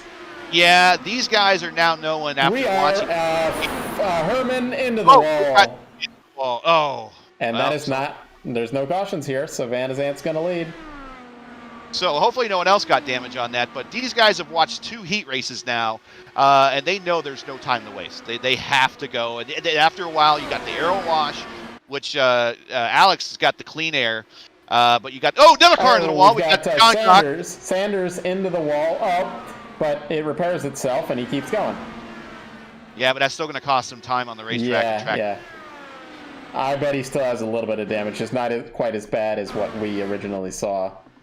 But these guys have probably been watching the other drivers and maybe hearing from their pseudo teammates from other leagues and teams that they communicate with during the race. And they're probably hearing, look, you want to get out in front in that clean air and walk away from this thing. Because all the leaders we've seen so far have broken out and broke away. There has been no one close at the lead. But in the mid-pack, they're a lot closer. That's right. And we've got Garrison Hogan moving into that transfer position. Sanders is out. Drew White is out. John Freeze is the last of our running cars in the 5th position in that Michael Andretti. Yeah, I'm sorry. I'm pulling for John. I nothing against Garrison in the transfer position, but John's playing the game right tonight on picking a good livery, and I want him. What I want to do is I want to see all the throwback liveries in the main event, so I can sit there and say, instead of calling him by name, call him by the original driver, and be like one big IRL / All-Star race. Yeah, that's right. So one thing I mentioned to Dakota, next Tuesday, it's Tuesday Night Thunder. Jason Owens from this league runs that particular league, but they're going to be doing a throwback in the PM18s as well. So might have to run that one. So that one's going to be at North Wilkesboro. So but in PM18s at North Wilkesboro. So yeah, it's Jason's kind of got this. A little bit of craziness that I like, and when he schedules things. No. It's sadistic. That's what I was called when I was scheduling some races in another particular league. The race that we're going to participate in is this roller derby basically at Bristol. That's sadistic. Or there's another race that he's going to put on. It's an endurance race at Bristol with cautions on. That just gives me a headache thinking about it. I was like, no way. I've already been in some races where half the races were done under yellow. I can't imagine an endurance race half of them done under yellow. Yeah. But anyways. So Hayden Herman somehow got back out on the track, but unless some other cars drop out, he's not going to transfer through. But he'll be in that I can't even think of the word. Consolation race. Yeah, the hooligan race. Yeah. Well, good run by Les Shire here, getting into this second spot. He's had a tough battle. Yeah. We got a battle for third brewing here. Sorry to cut you off, but we got a battle for third. You're right. Hogan here, working on Barry. Going inside. Barry's going to take kind of that middle line through that corner. One of the cool things about this track in the IndyCar is that you really have the option of running. Whoa, yeah, you got really high. Whoa, yeah.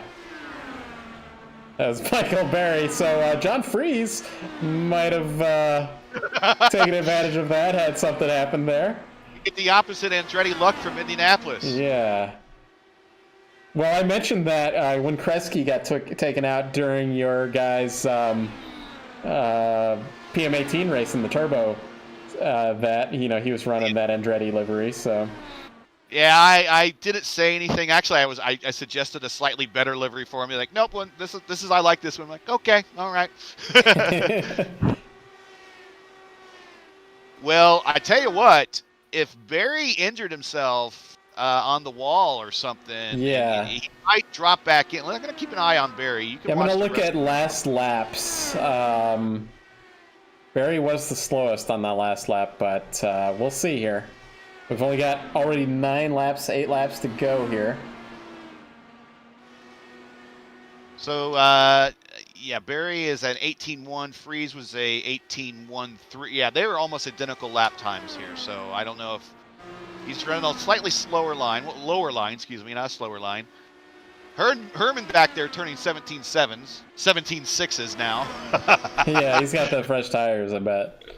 And a little bit of anger. Okay, Yeah. Freeze that time around 18.102 versus a Barry at 18.137, so slightly closer. 7 laps to go. Van de Sant purple in this one is 17.118. So Hogan's actually the driver with the fastest lap here. Or, sorry, fastest last lap. This time by... Freeze and Barry are kind of running matching laps at the moment. Yeah, they're actually... Yeah, I don't think there's going to be much of a closure here. Yeah. There was for a bit. He must have just regained it, got the bars adjusted so he's comfortable I again. wonder if Freeze might have touched the wall at some point, because I see him downshifting to 4th gear in the corner. I don't know. Maybe if the tires... Now that I say that, Dakota was saying the tire drop-off here was pretty bad. Like, after 30 laps, it was a second off. So... these guys later on tonight in the feature race going to have to do 70 laps, so that's going to be interesting for them. 4 laps to go. Looks almost, you know, you don't want to jinx anybody, but almost got all the positions here locked in.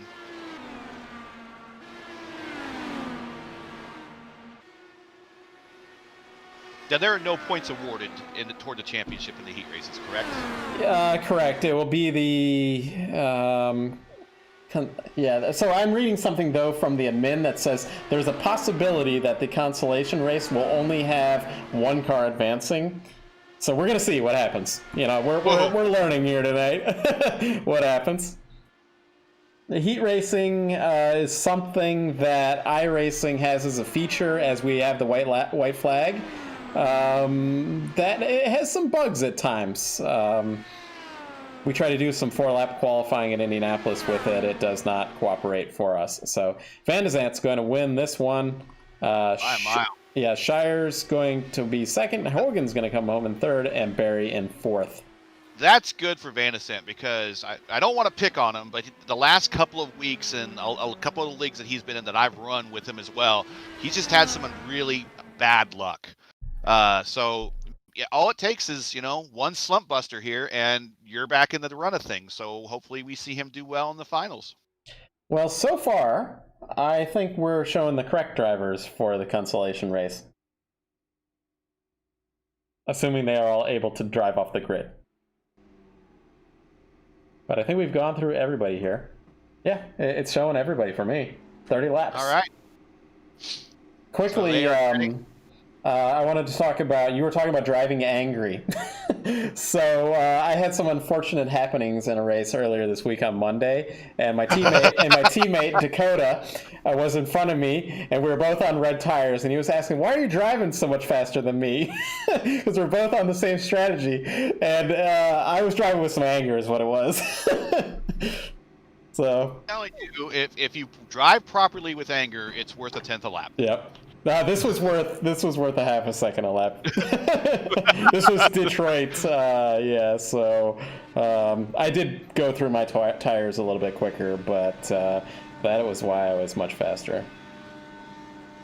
I thought maybe I heard the cars revving their engines. I thought maybe we were doing a stand and start there. As the pace car goes up and crashes into the wall, it looked like. Yeah, that has been an ongoing thing since the latest code update. It's funny more than anything, but I think they're going to come back and fix that at some point. So we're gonna have, this is our biggest race of the night here, I think. Maybe, let's see, I don't know. I think we're good. I'm reading what the admins are saying. I think we're good. So I think we're going to get the top four guys, and this one are going to move on to the feature. Yeah, all my overlays are just crapping on themselves right now. They don't understand this heat racing stuff, so. No. The SDK software is doing pretty good, but the Race Lab software is like, Yeah, what is happening? So we had a pretty exciting start to that last race. We had half the cars. Now we're going to have, we're going to have 13 cars. I don't think McCullen has come out here tonight. He was in that earlier race. Blanton's the one who got into the wall in the first heat. Kind of took himself out of that one, so he's gonna want to. So he's gonna have a little bit of anger. He's gonna want to redeem himself, of course.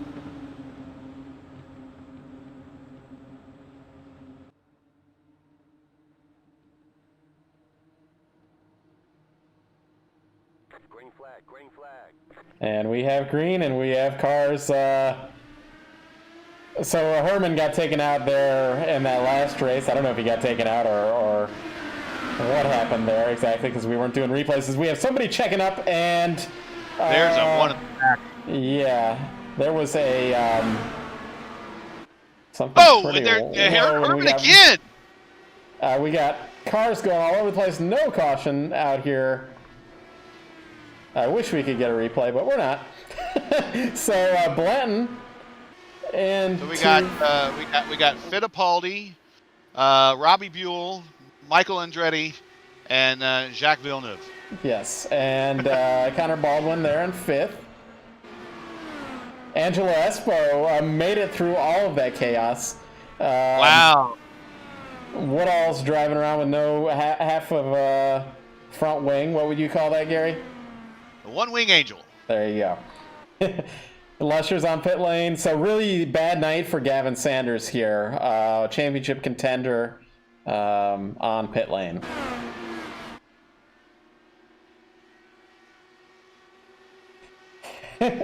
Robert's saying in chat that I don't think he says he doesn't understand this format. This is a very American format. This is actually the roots of this go well into IndyCar history. Back when they ran the front engine roadsters on dirt, and also you'll find it very much in NASCAR country too, with a lot of the late models and everything they ran back in the day. It's just simply a fact that you had all these guys showing up to races, and it was the best way to kind of weed out the guys that are just kind of, well, it would have been effectively the starting part, the starting part type guys. So at the feature, you have all the paid guys, the big guys that everyone's there wanting to see in the race. So it kind of just weeded out the slower folks. That's right. So, well, that's the best explanation anybody can give for this, as we are 7 laps and now 8 laps into this as Blanton leads. So these guys have to go 30 laps. These guys might have the best research for this feature race that's coming in, just because they get that 5 extra laps of knowledge on these tires. You get loose. Yeah. Well, in the PM18s anyway, you get loose. These ones, I think you get understeer.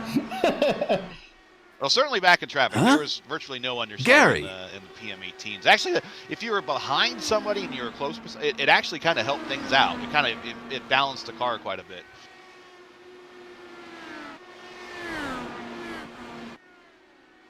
So the classic Marlboro.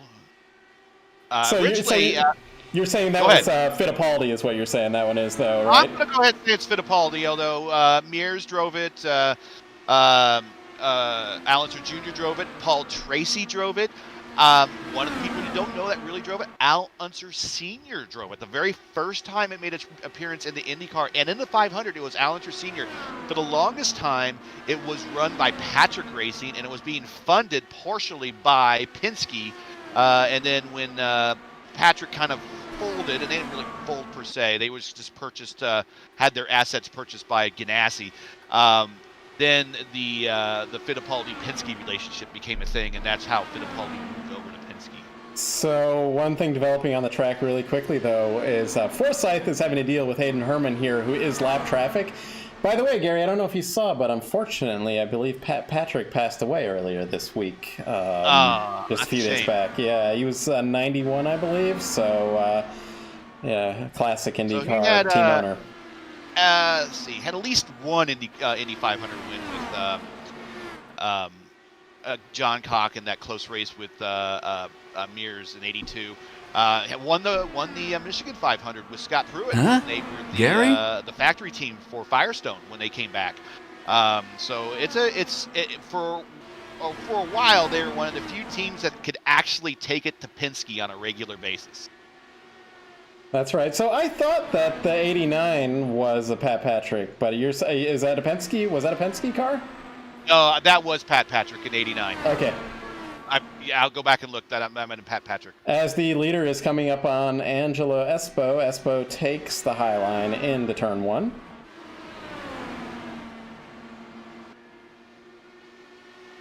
Now Adam Nash is going to have to deal with that lap traffic. And Forsyth has gotten around, and actually Freeze is moving up here into the transfer position. So that's what we want to see, don't we, Gary? We want that Michael Andretti. Yeah, we do. We want to see that. Assuming everything works here with the transfer positions. And it's not like the top 2 guys transfer or something like that. Now, the Craco car was not just an Andretti car. It was last actually driven by Ray Hall, I believe in the 9500 when he finished second to Ari Leindijk in the Gary! And no one picked it, the Domino's Hot One. Talk about a classic livery. But before Michael Andretti ever drove the Craco Special, it was Mike Mosley. Okay. Well, that is way before my time. I just remember as a kid that car was so colorful and in a way that, you know, the colors that were used and everything, it just looked like something that, okay, I'm going to the Crayola box, so I'm going to pick a blue, a red, and a yellow, and I'm going to make a car.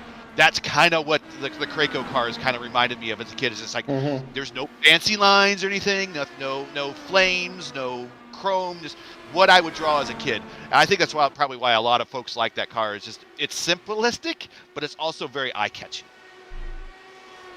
So it looks like we're going to have, well, we've got 9 laps to go, but LMC gear from another league teammates are going to be in that final feature race. And Alex has that Forsyth. So 89, sorry, I didn't mean to cut you off. So 89, it was a Pat Patrick and Chip Ganassi win.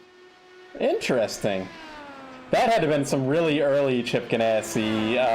Obviously, you ran his own team, in the early 80s, mid 80s? Yeah, he had that big wreck at Michigan. He probably after that, he's like, you know what? Yeah, I would say so. I've heard about that, and I know Dale Coyne was also running those those cars, probably like March chassis back then. Dale Coyne was one of the few drivers that would run a normally aspirated stock block engine. He was always at the tail end of the field, but he was one of the few drivers that would actually drive something like that. Yeah, but Dale Coyne's.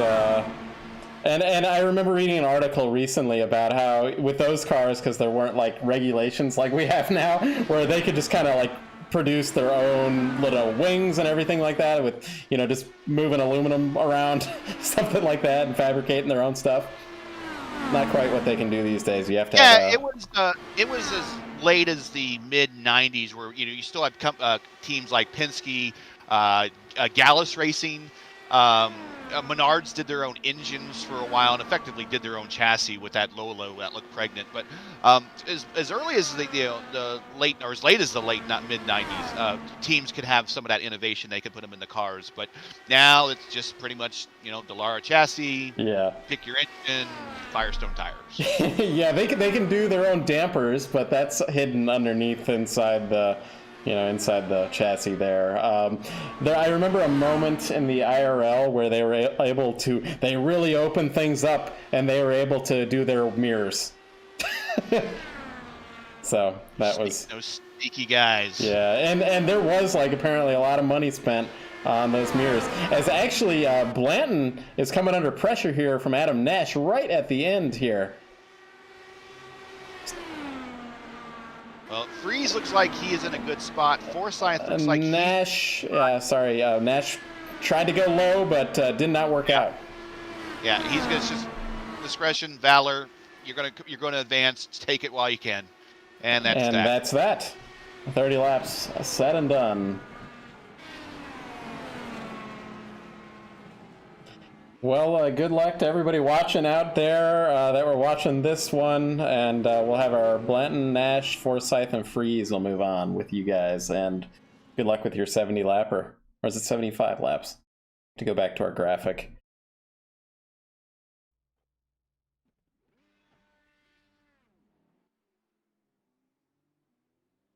And we're going to go right into that feature race. No moments for... Well, we'll see what happens here. Said people are hearing stuff from the soundboard. I wonder if they're hearing my crew chief. I'm gonna turn that down. No, I know what's going on. Okay. I got some stuff going on. You'll have to go watch the replay. And but however, right now I have no idea what's going on. Are we like in a practice session or something? I see that we have a minute or so practice. Is this a qualify for position, or is this the hooligan? No, this is the final. So that last race was the hooligan race. So this is the final. This is the final. I don't know what's going on. Okay.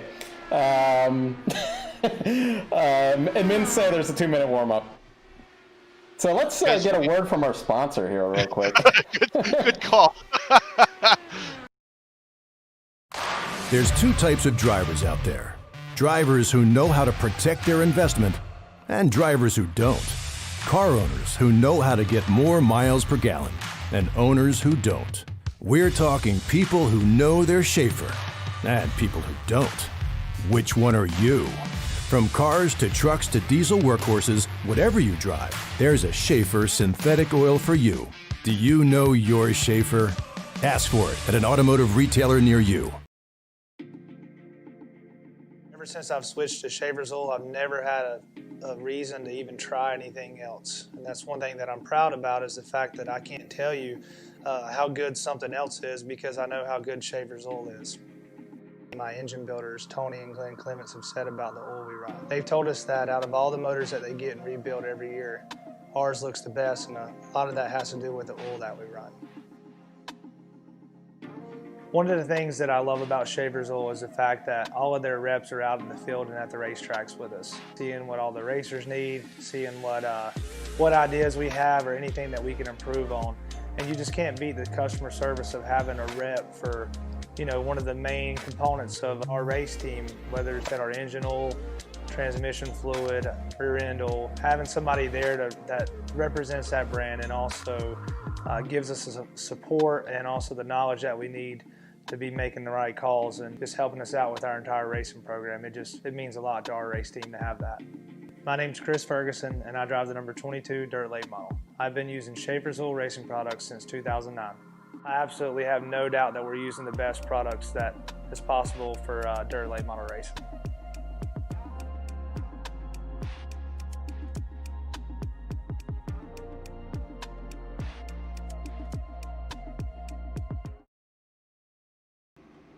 All right, we are back here, folks.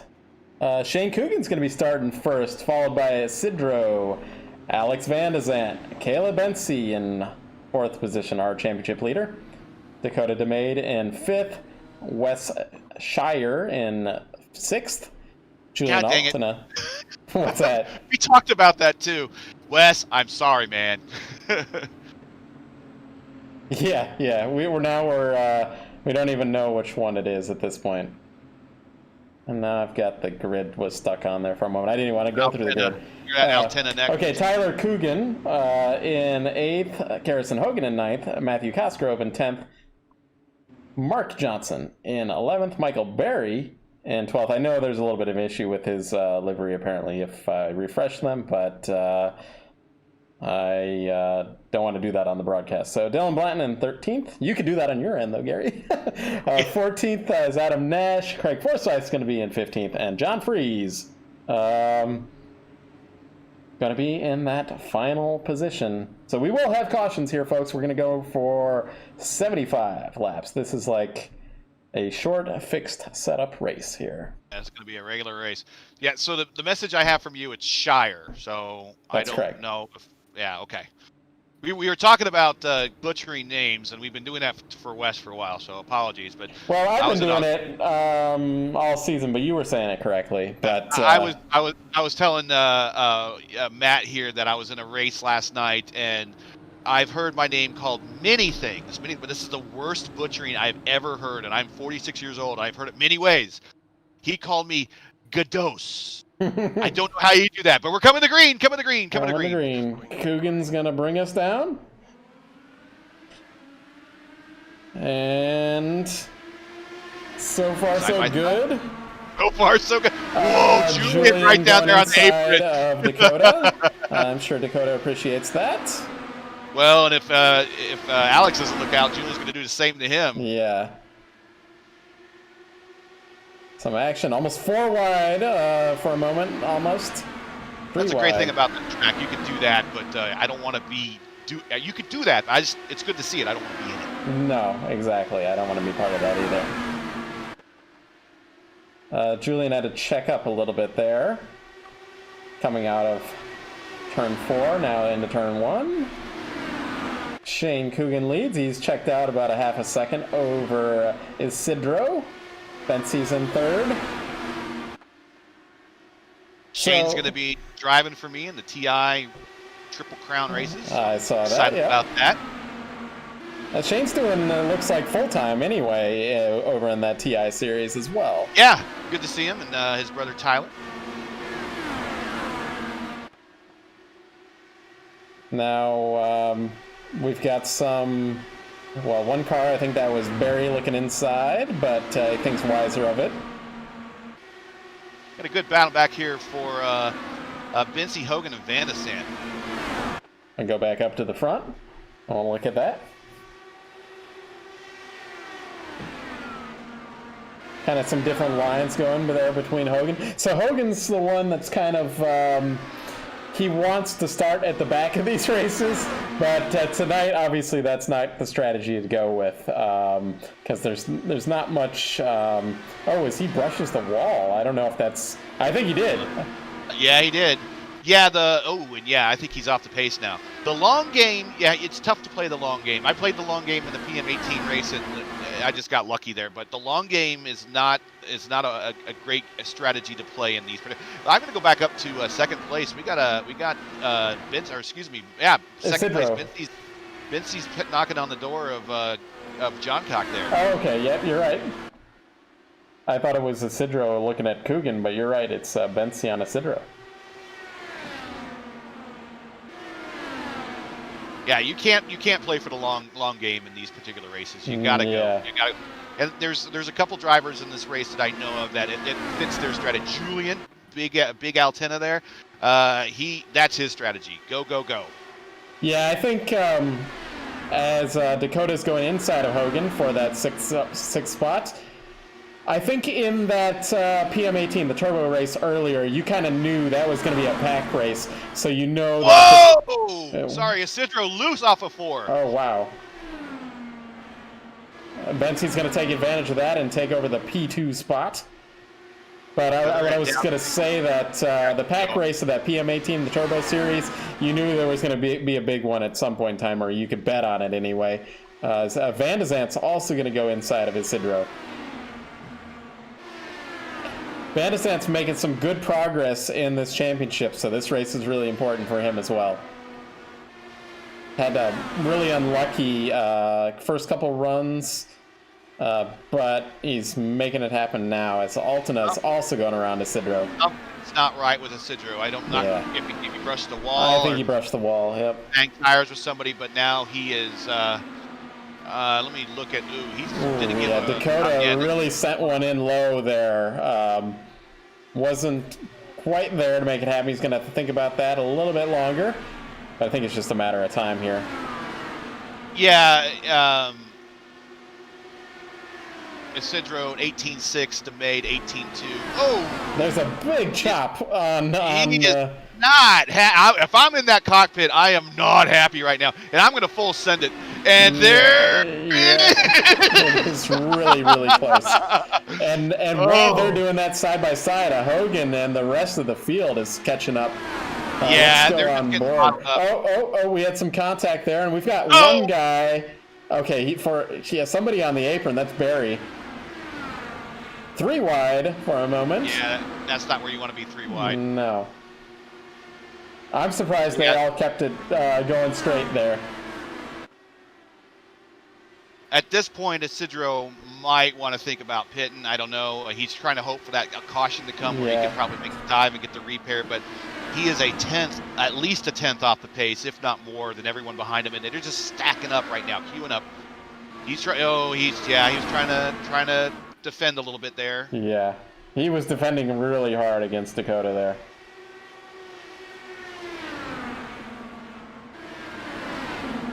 He's making it sort of work on the high side, though. Well, this is one of the tracks where the low line isn't necessarily the fastest line. You could bind the car down quite a bit. I'm going to go on board and back in 11th Shire here and see what his view of this whole thing is. Oh, and we have contact between Barry and Isidro. No caution yet. And there it is. Okay. Well, I think it was just a matter of time there with that damaged car. But that's not the caution that Isidro would have been looking for. No. So let's see what we've got here. Yeah, I don't understand why the caution came out so late from iRacing. It took out Cosgrove as well in that car accident. Just something since the update, the cautions don't come out too quickly. In the race that I was in, I saw a car on the inside around the tri-oval, and I'm like, great, here comes the caution. And the guy I was talking to, I was working with Jeff Destino, and he's like, no caution's coming out. And I'm like, we need the caution, and it didn't come out. And if it's a real racing, and we're going to do real racing, then that's a real caution. If you're going to do the bit, and here come that down pit road. If they're going to do the bit, well, they're not in the way, so we don't want to do a caution. Then that's not real racing. That's right. We were wondering. Dakota was up in the booth for that race. We were like, okay. So we even did replays for one of the accidents, and then I realized, wait, there's not a caution. So it was like a surefire that there was a caution. So everybody's on pit lane. Forsyth is staying out. Track position matters, and actually, we're going to see how tire fall off though. So see how bad the hero push keeps someone at bay here. Aw, Gary. And he's banking on another caution to come out of this. Yeah, I would say so. I think that the drop-off is going to be too much to stay out here, though. From what I've heard, I do think they needed this to get... I think everybody can get to the end now, though.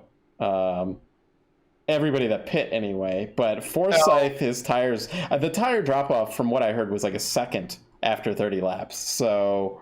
if it was anybody else at the front, I mean... Craig's got an A license with a 466 rating. Yeah.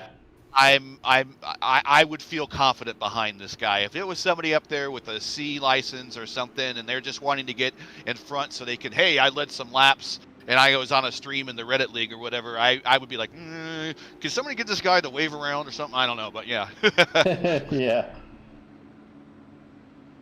Yeah. Well, we're gonna see.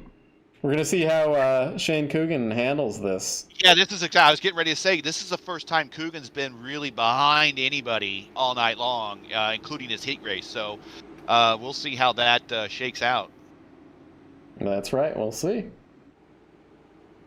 Let's see, lights are on the pace car, or are they off yet? No, they are on. They are on. Okay. You're going to have about 50 laps to go in this one.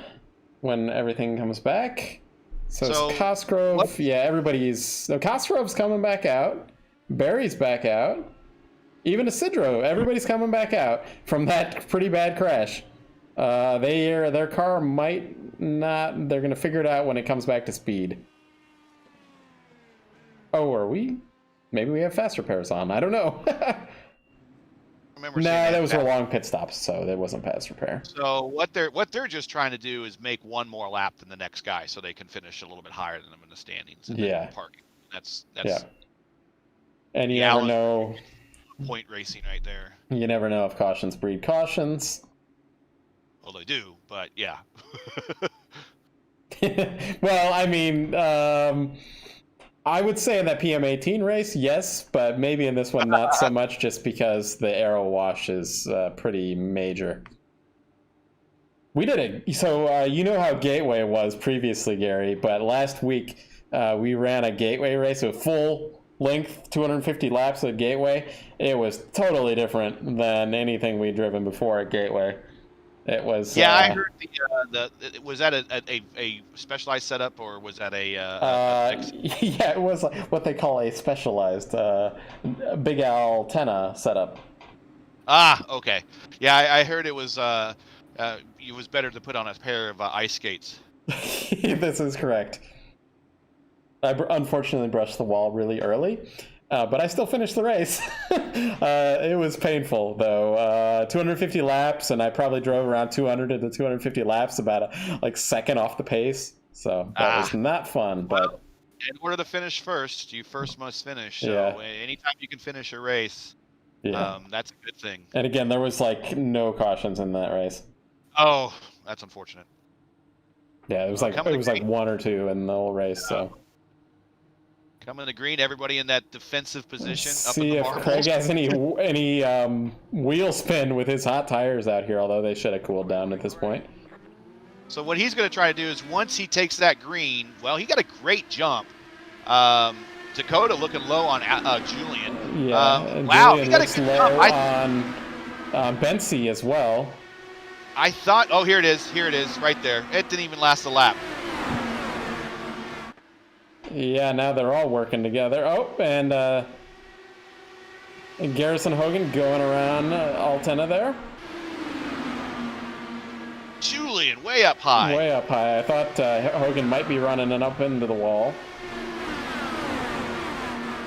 I'm just keeping an eye here on Forsyth. They're they're bottling up a little bit behind. Now they're going to go 3 wide, almost for a second. Now 2 wide.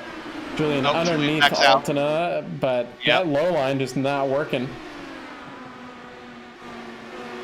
Yeah, Forsyth conceding, going to that second and a half line up there. Right, the middle line is I guess if you want to call it the tire conservation line. The low line is the fast line, the supposedly the fast line around the upper line. The highest line, if you want to run it, that's where you, if you're a loose car or you want once to your tires fall off a ton. The high line in 3 and 4 becomes the preferred line, but generally speaking, maybe with the new tire model, but generally speaking with the old tire model, you only did that if this was a day race. So Craig's getting freight trained here is basically what it is. I was just going to say it continues to roll right on by. Yes. Well, but I think he's going to stay. He's going to stay ahead of these guys that are 3 laps down, as Michael Andretti looks to get around him as well. I think we have two. Do we have 2 Michael Andrettis in this field, or is it just one? No, just one. We just got the Preco car. Oh, okay. I'm thinking back to the PM18 and Kreisky's livery. Yeah, John Freeze there, not in the preferred line because he's getting stuck behind Forsyth. Well, these guys could possibly be damaged or somewhat wounded, and true. That might make up the difference with little tires versus a wounded car. Yeah, you're right. I didn't realize that. Yeah, Freeze was one of those 3 lap down cars. So Johnson though is on the lead lap, and he's going to get around Forsyth. Coogan 17:01. Excuse me, a 17:076. Dude is fast. He's Van de Zandt's kind of reeling him in though, keeping up with him this time. Yeah, Van de Zandt's not letting him go. The great thing about this track is you have multiple lanes you can choose from, so you're not always hindered so much by the aero push. It does affect you, but it doesn't hinder you as much as, say, someplace like Indianapolis. Especially now, like, the aero wash is pretty big at Indianapolis now with this new tire model. And we're just past the halfway point. Yeah, already there. A little bit different line by Van de Zandt. He's was a little higher than Coogan, but let's see how they are on 3 and 4. Kind of running the same line to 3 and 4, it looks like. And Van de Zandt kind of shifts down to 4th gear just for a moment. I guess if we have one professor of racing that we race against, it would be Alex. Very strategically minded. He will go search for different lines and runs in. He's, thinking the long game for the mileage and for the fuel. It's tough to outthink the guy because I think he has a chess mind and the rest of us are playing checkers sometimes. That's right. Okay, we've got Blanton getting around Hogan. I think maybe Hogan, did he get in the wall? Yeah, he got in the wall early on, but probably got saved by, or was that in the previous race? Now I'm getting them confused. Was that in the consolation race? I don't even know at this point.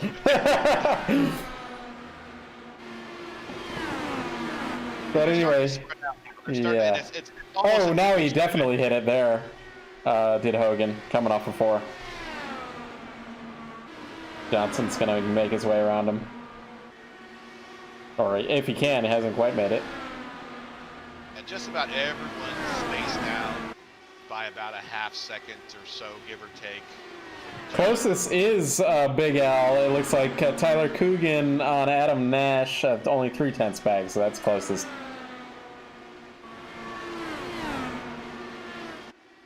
There must be something genetic with the Coogans because both of them are just so fast. So I was racing with Tyler in the PM18. We were practicing and he let me pass him. I think he was waiting for me to go, and within 3 or 4 laps, he's right back on me, and we're running identical lines. I don't know. He did have benefit of the draft a little bit, but man, he was up on me in a hurry. So I don't know. They just happen to have a sixth sense. Like we have the sixth sense of when the wreck's going to happen or when you want to start in the pits. These guys apparently find that fastest line or something.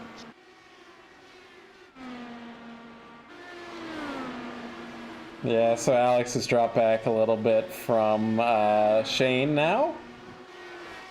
So it's an interesting battle looking back at Tyler. That is a battle of an old Menards livery and a newer Menards livery. That's like, 94 versus, I don't know. Yeah, 2004. Well, it's 94 versus, I think 98 was the first time the Mansville, and that was on a G-Force. Mm-hmm. Remember those? Was G-Force the actual company, or was it called like a Dallara G-Force? I don't remember the history of that. They had the 3 chassis of the Riley and Scott, Dallara, and G-Force. Okay, Riley and Scott was kind of the least used chassis, wasn't it? It was, but it won one race, yeah. And it was Phoenix, and it was Buddy Lazier started shotgun on the field, and by way before the halfway point, I'll go back and watch it again. I mean, he was up lead, and he ended up running away with it. The only other race that chassis did pretty good is Robbie Unser had a good showing with it in the Indy 500, and that's about it. Yeah. They tried to develop that chassis, tried, just couldn't do it. As much like the Infinity engine back in the day. It had a little success, but not a whole lot. Yeah, I remember the Infinity engine. It might have had some poles or something like that, but then it had some kablamo kind of problems, is what I remember it having anyway. I think it got away with like 1 or 2 victories, and that was about it for the Infinity engine. They really tried on that one. In fact, I think the league even tried to give it some advantages over the Aurora. Gary? I was like, hey, you can't do that. But they eventually left the sport. Well, looking through the field here, yeah, so Coogan really close to Nash there, the closest battle on the track. It showed on my reading for a second that it was even closer, but it wasn't as close as it said. Yeah, Nash is actually reeled in Dakota. Yeah, so He's in the 18 seconds right now, so I don't know if maybe he brushed the wall or something, or I mean, he's not that much off. It's not like some of our other drivers that did run into the wall that are almost half a second off, but they certainly reeled him in. Yeah, this is a 10th, so it's not too bad. Yeah.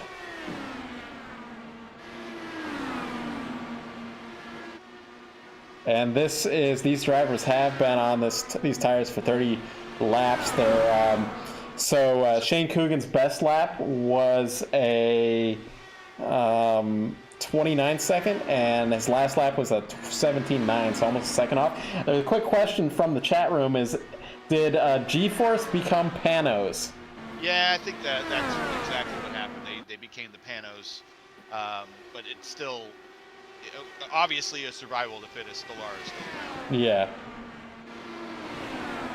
Well, Panos ran till Phil Giebler was the last one to drive Panos, where he crashed in a 2008 qualifying for the 500. For for the longest time, at least for the first 2 years, you couldn't very much tell the difference. In fact, it was the first 3 years of the new chassis. So there's 97, 98, 99. It was pretty much locked in design-wise. You didn't really know who had what until you just opened up the paper or the program.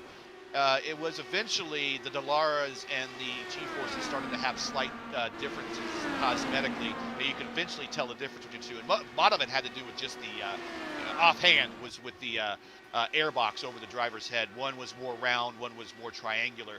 And that was eventually the way you could tell the difference. But for the longest time, you could never tell the difference. And the rules back then, too, if you wanted to run a G-Force one race and wanted to run a Dallara the next, you could absolutely. Yeah.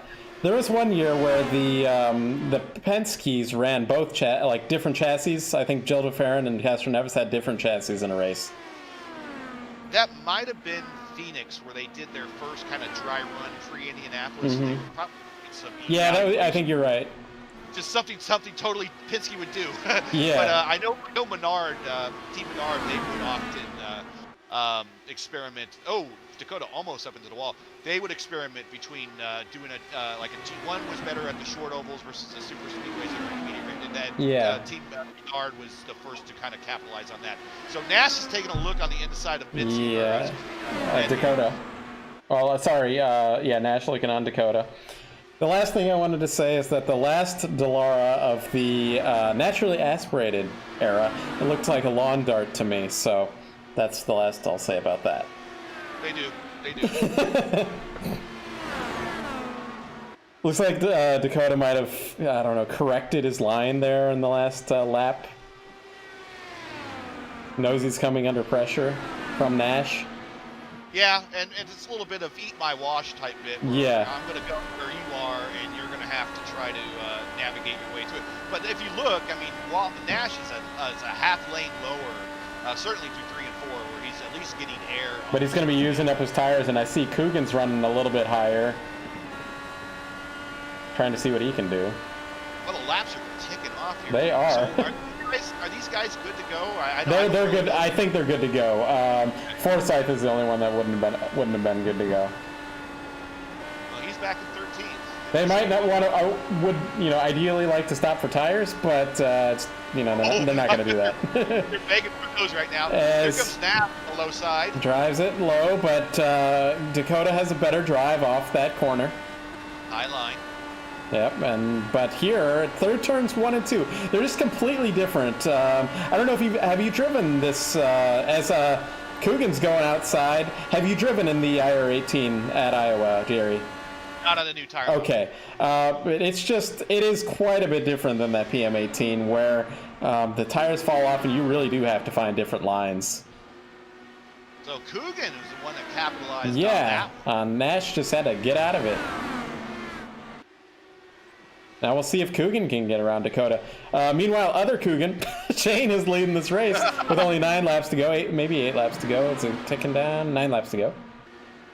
Yeah, Dakota sees that bright fluorescent car in the rearview mirror. It's kind of hard to miss. That is by far one of the best.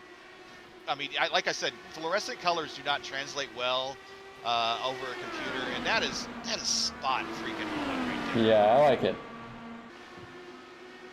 Now, also, that similar livery, Nelson Piquet destroyed his heating, if you remember.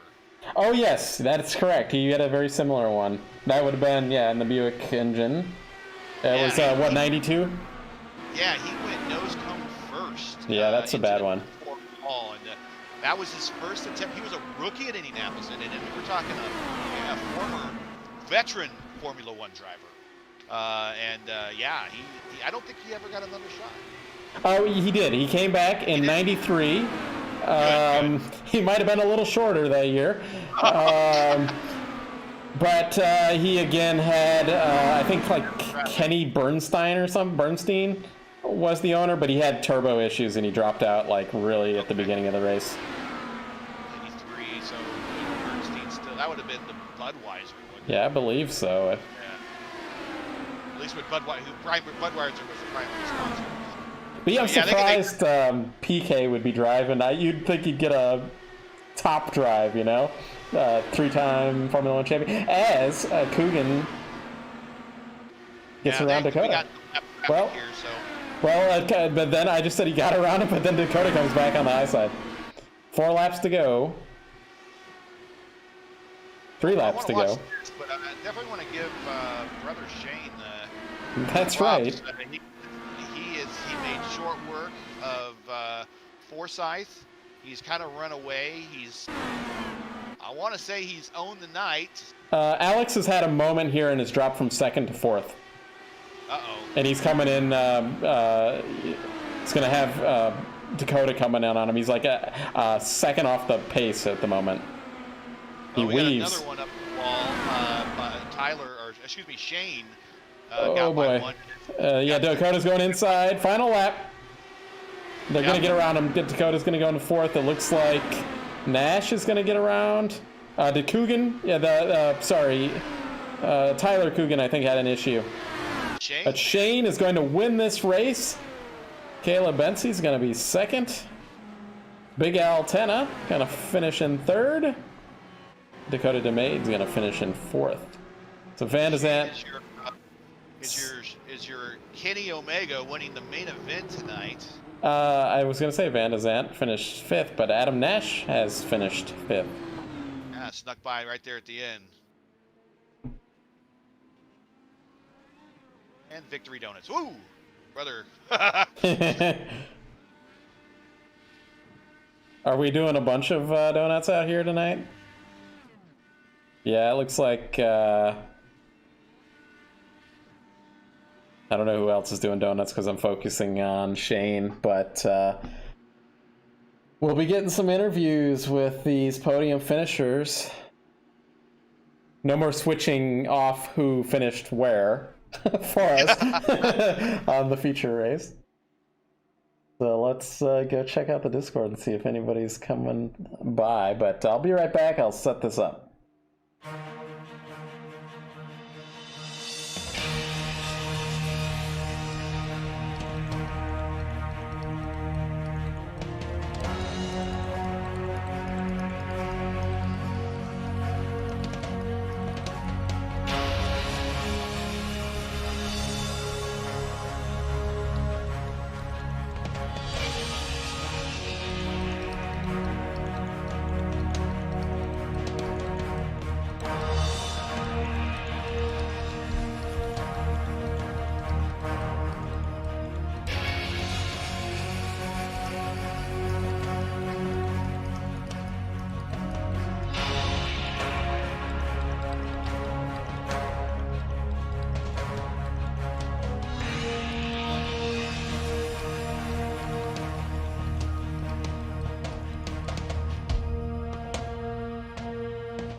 Hey Shane, this is Matt with Gary up here in the booth. Congratulations. This is your 2nd victory for the night, but this is the one that mattered. Yeah, this is the one that matters. Thanks guys. It was tough out there. I mean, it was definitely not easy to keep the thing pinned down, and lap traffic was definitely a factor out there.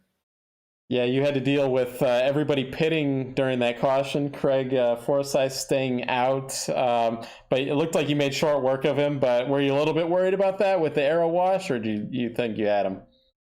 I was a little bit worried, but fresh tires, you just have a lot of grip the first couple laps. You just have to make it work. Yeah, I think once I got that run on him on the coming out of the corner, I knew I had him. But even then, after that pit stop, I think Alex, he probably calculates the fuel down to the 10th. So I knew he was a little bit than I was. So I was a little worried there. I mean, he did a good job. He was pressuring pretty much, within a half second the whole last bit. So good racing by the guys up front. very good. Well, next week a little bit different. Actually, it'll be where you drove in TI this last week. We're going to be doing a doubleheader at Detroit. Cool. Any thoughts about that one? I like Detroit. It's it's cool. It. It's concrete canyon. I mean, it's so unforgiving though. It's so unforgiving, and it's you just make one little error and you've been it. So definitely get some more practice in. But I think we'll be able to, if we can hold it together, try to get a top 5 or something at Detroit. Hey, any shout outs, sponsors? I see you have Western Waves on the side pods this week on that Dan Weldon inspired livery. Yeah, shout out to Western Waves. It's just kind of my hobby on the side, music, photo, and just collaborating with friends and stuff, making cool stuff. So I think we got some cool stuff in the works. Maybe some theme music for the league here. We'll have to talk about that. Very cool. Well, we'll see you next week, Shane. Got it? Cool, got anything from there, Gary? No, one thing I like to see is a driver on a hot streak, and then the other thing I like to see is that driver on the hot streak driving on my team in the upcoming race this week at a Triple Crown event in the TI League. I like hot streak drivers, man. I feel our chances are good. Yeah, we got to go do that. California's coming, and we'll hopefully be fast there. So looking forward to that, Gary. Thanks, Matt and Gary, for broadcasting, and shout out to my brother, Western Waves, friends, family, anybody watching. Thanks, guys. Sounds good. We'll see you next week. Bye. All right, we've got a common visitor to the booth here, Caleb Bensi, finishing P2 tonight. Yeah, thanks. I guess it's good to be a frequent visitor here. Well, at least we know your name. I heard I was talking about how my name got butchered to Matt, and then he sent me the screenshot or the audio file of how your name got butchered by somebody else. So I think we're going to get to call you like Giuseppe Benici or something like that. Is that? I think you're pretty close. Alessandro Benici. Okay, all right. I've heard of Benchy. I've heard a few other random things, but that was pretty bad. I had a whole letter and everything. He added a whole extra vowel. Exactly. He did. Well, tell us about your livery here tonight. I know it's got race first on the side, but there's some other inspirations for it. Yeah, so honestly, I'm a pretty recent IndyCar fan, probably in the last 5 years. I used to be in NASCAR, but I'm all in IndyCar now. So I'm not super educated on IndyCar histories, but obviously Bobby Rahal is a pretty big fixture for Mid-Ohio and Ohio in general and stuff. So found a good paint scheme for him, and obviously fixed up with some race first and Fawn and Fanny logos. But so yeah, just want to tribute to him. I know he's a pretty big deal in Ohio motorsports. Next time we'll get you in a red roof IndyCar. Yeah. Yep, sounds good. Well, congratulations. This is another one that's going to feed your championship lead that you have. So congratulations once again. Thanks. You never wish anything upon anyone, but Alex hitting the wall there, I knew that was a big opportunity to definitely increase that lead. So yeah, it's basically just going to be another not waiting game, but just game of patience and not making any mistakes these last few races to hopefully close it out, because I got a decent lead build up right now. Well, speaking of mistakes, we have a doubleheader at Detroit coming up. Uh-oh. I still haven't gotten over Monday night, so. Well, hey, look, consistency pays. We saw that, so yes. Put that one out of your mind and focus in on a good run at Detroit again after a good finish here. Yeah, I feel pretty. Honestly, I felt like my pace was really good there, and I feel pretty comfortable with the car. That was just a brutal race. Yeah, just one bad mistake that I just didn't see coming. So, as long as I don't have that happen again, I feel like I'll be pretty comfortable. So, looking forward to that. All right, sounds good. Well, we'll see you next week. Thank you. All right, Congrats. Take care, Caleb. Yep. All right, our final podium finisher in Big Al Tenna, finishing in third. Yes. Hello. That's 2 of us tonight with a podium, man. Yeah. I mean, I was going for the win with this paint, because Danica didn't win until Japan, but like I'm happy with the podium anyway. So yeah. I'm trying to think if what her results were at Iowa, but I can't really. I don't really know. So I think it was wall, and wall. Well, Keep talking. I'll try to figure that out. Okay. Well, anyway, Julian, tell us about you. You were really aggressive on the start. You got around. Let's see. You started 7th and you made it up to 3rd. So that's pretty good work. Yeah. Tell us about your race. Otherwise, I was trying to, get some spicy moves going, but like the bottom line was only good for maybe turn 1, and then after that into turns 3 and 4, even on that one already, like the outside line just had so much more momentum. So like I really tried making it work to, obviously make positions, but it also looks quite epic on stream, cars going side by side at Iowa. So yeah, there's definitely a bit of showmanship in that too. So we also saw in the turbo race what happens when cars go side by side the whole time. So yeah, I mean, I did try making up some moves, but it is what it is. It's how the track works with the new tire model, so it's fine. I had some really good fun this race. I was just waiting for somebody to be in the wall, and towards the end that happened, unfortunately, with Alex with a back marker. So yeah, that's unfortunate for him, but I'm happy that I could pick up the pieces sort of and get P3. Well, congratulations here. Next week's doubleheader in Detroit. Are you looking forward to that?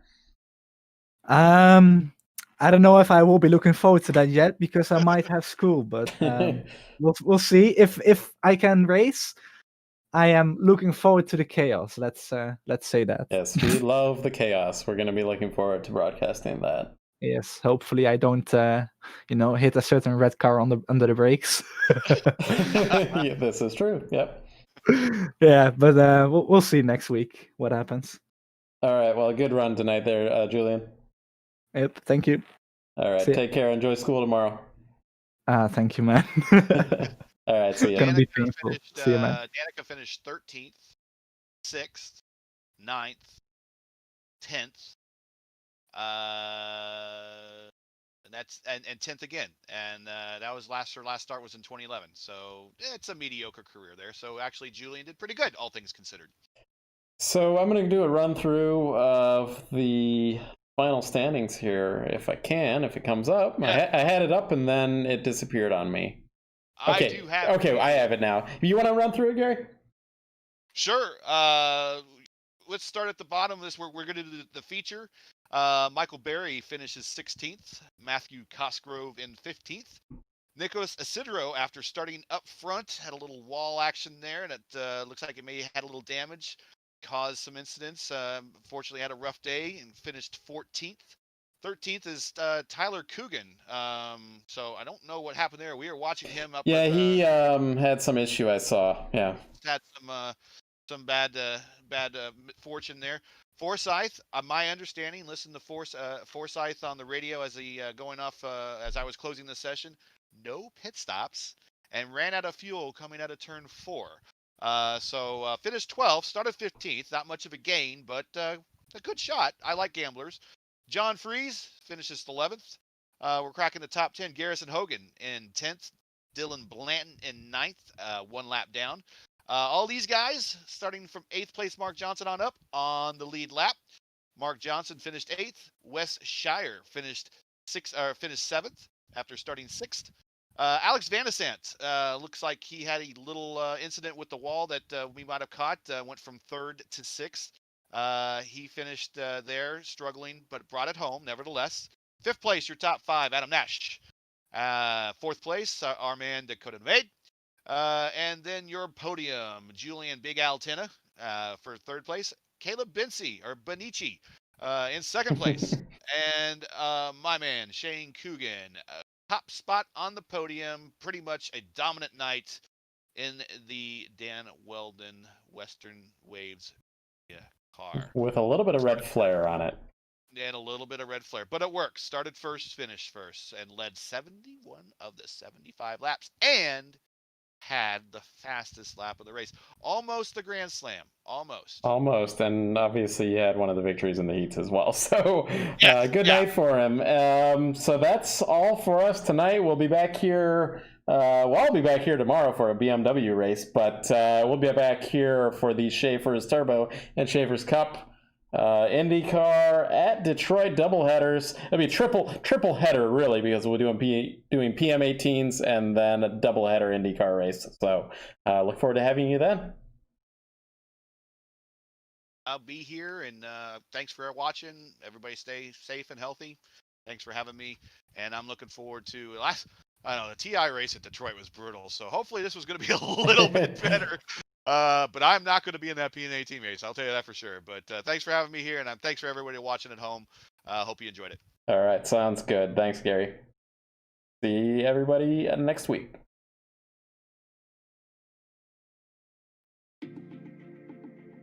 Ever since I've switched to Schaeffer's oil, I've never had a reason to even try anything else. And that's one thing that I'm proud about, is the fact that I can't tell you how good something else is, because I know how good Schaeffer's oil is. My engine builders, Tony and Glenn Clements, have said about the oil we run. They've told us that out of all the motors that they get and rebuild every year, ours looks the best, and a lot of that has to do with the oil that we run. One of the things that I love about Schaeffer's oil is the fact that all of their reps are out in the field and at the racetracks with us, seeing what all the racers need, seeing what ideas we have or anything that we can improve on. And you just can't beat the customer service of having a rep for, one of the main components of our race team, whether it's at our engine oil, transmission fluid, rear end oil, having somebody there that represents that brand and also gives us some support and also the knowledge that we need to be making the right calls and just helping us out with our entire racing program. It means a lot to our race team to have that. My name's Chris Ferguson, and I drive the number 22 dirt late model. I've been using Schaeffer's oil racing products since 2009. I absolutely have no doubt that we're using the best products that is possible for dirt late model racing.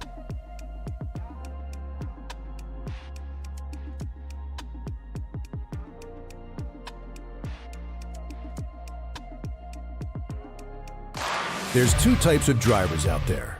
Drivers who know how to protect their investment, and drivers who don't. Car owners who know how to get more miles per gallon, and owners who don't. We're talking people who know their Schaeffer, and people who don't. Which one are you? From cars to trucks to diesel workhorses, whatever you drive, there's a Schaeffer synthetic oil for you. Do you know your Schaeffer? Ask for it at an automotive retailer near you.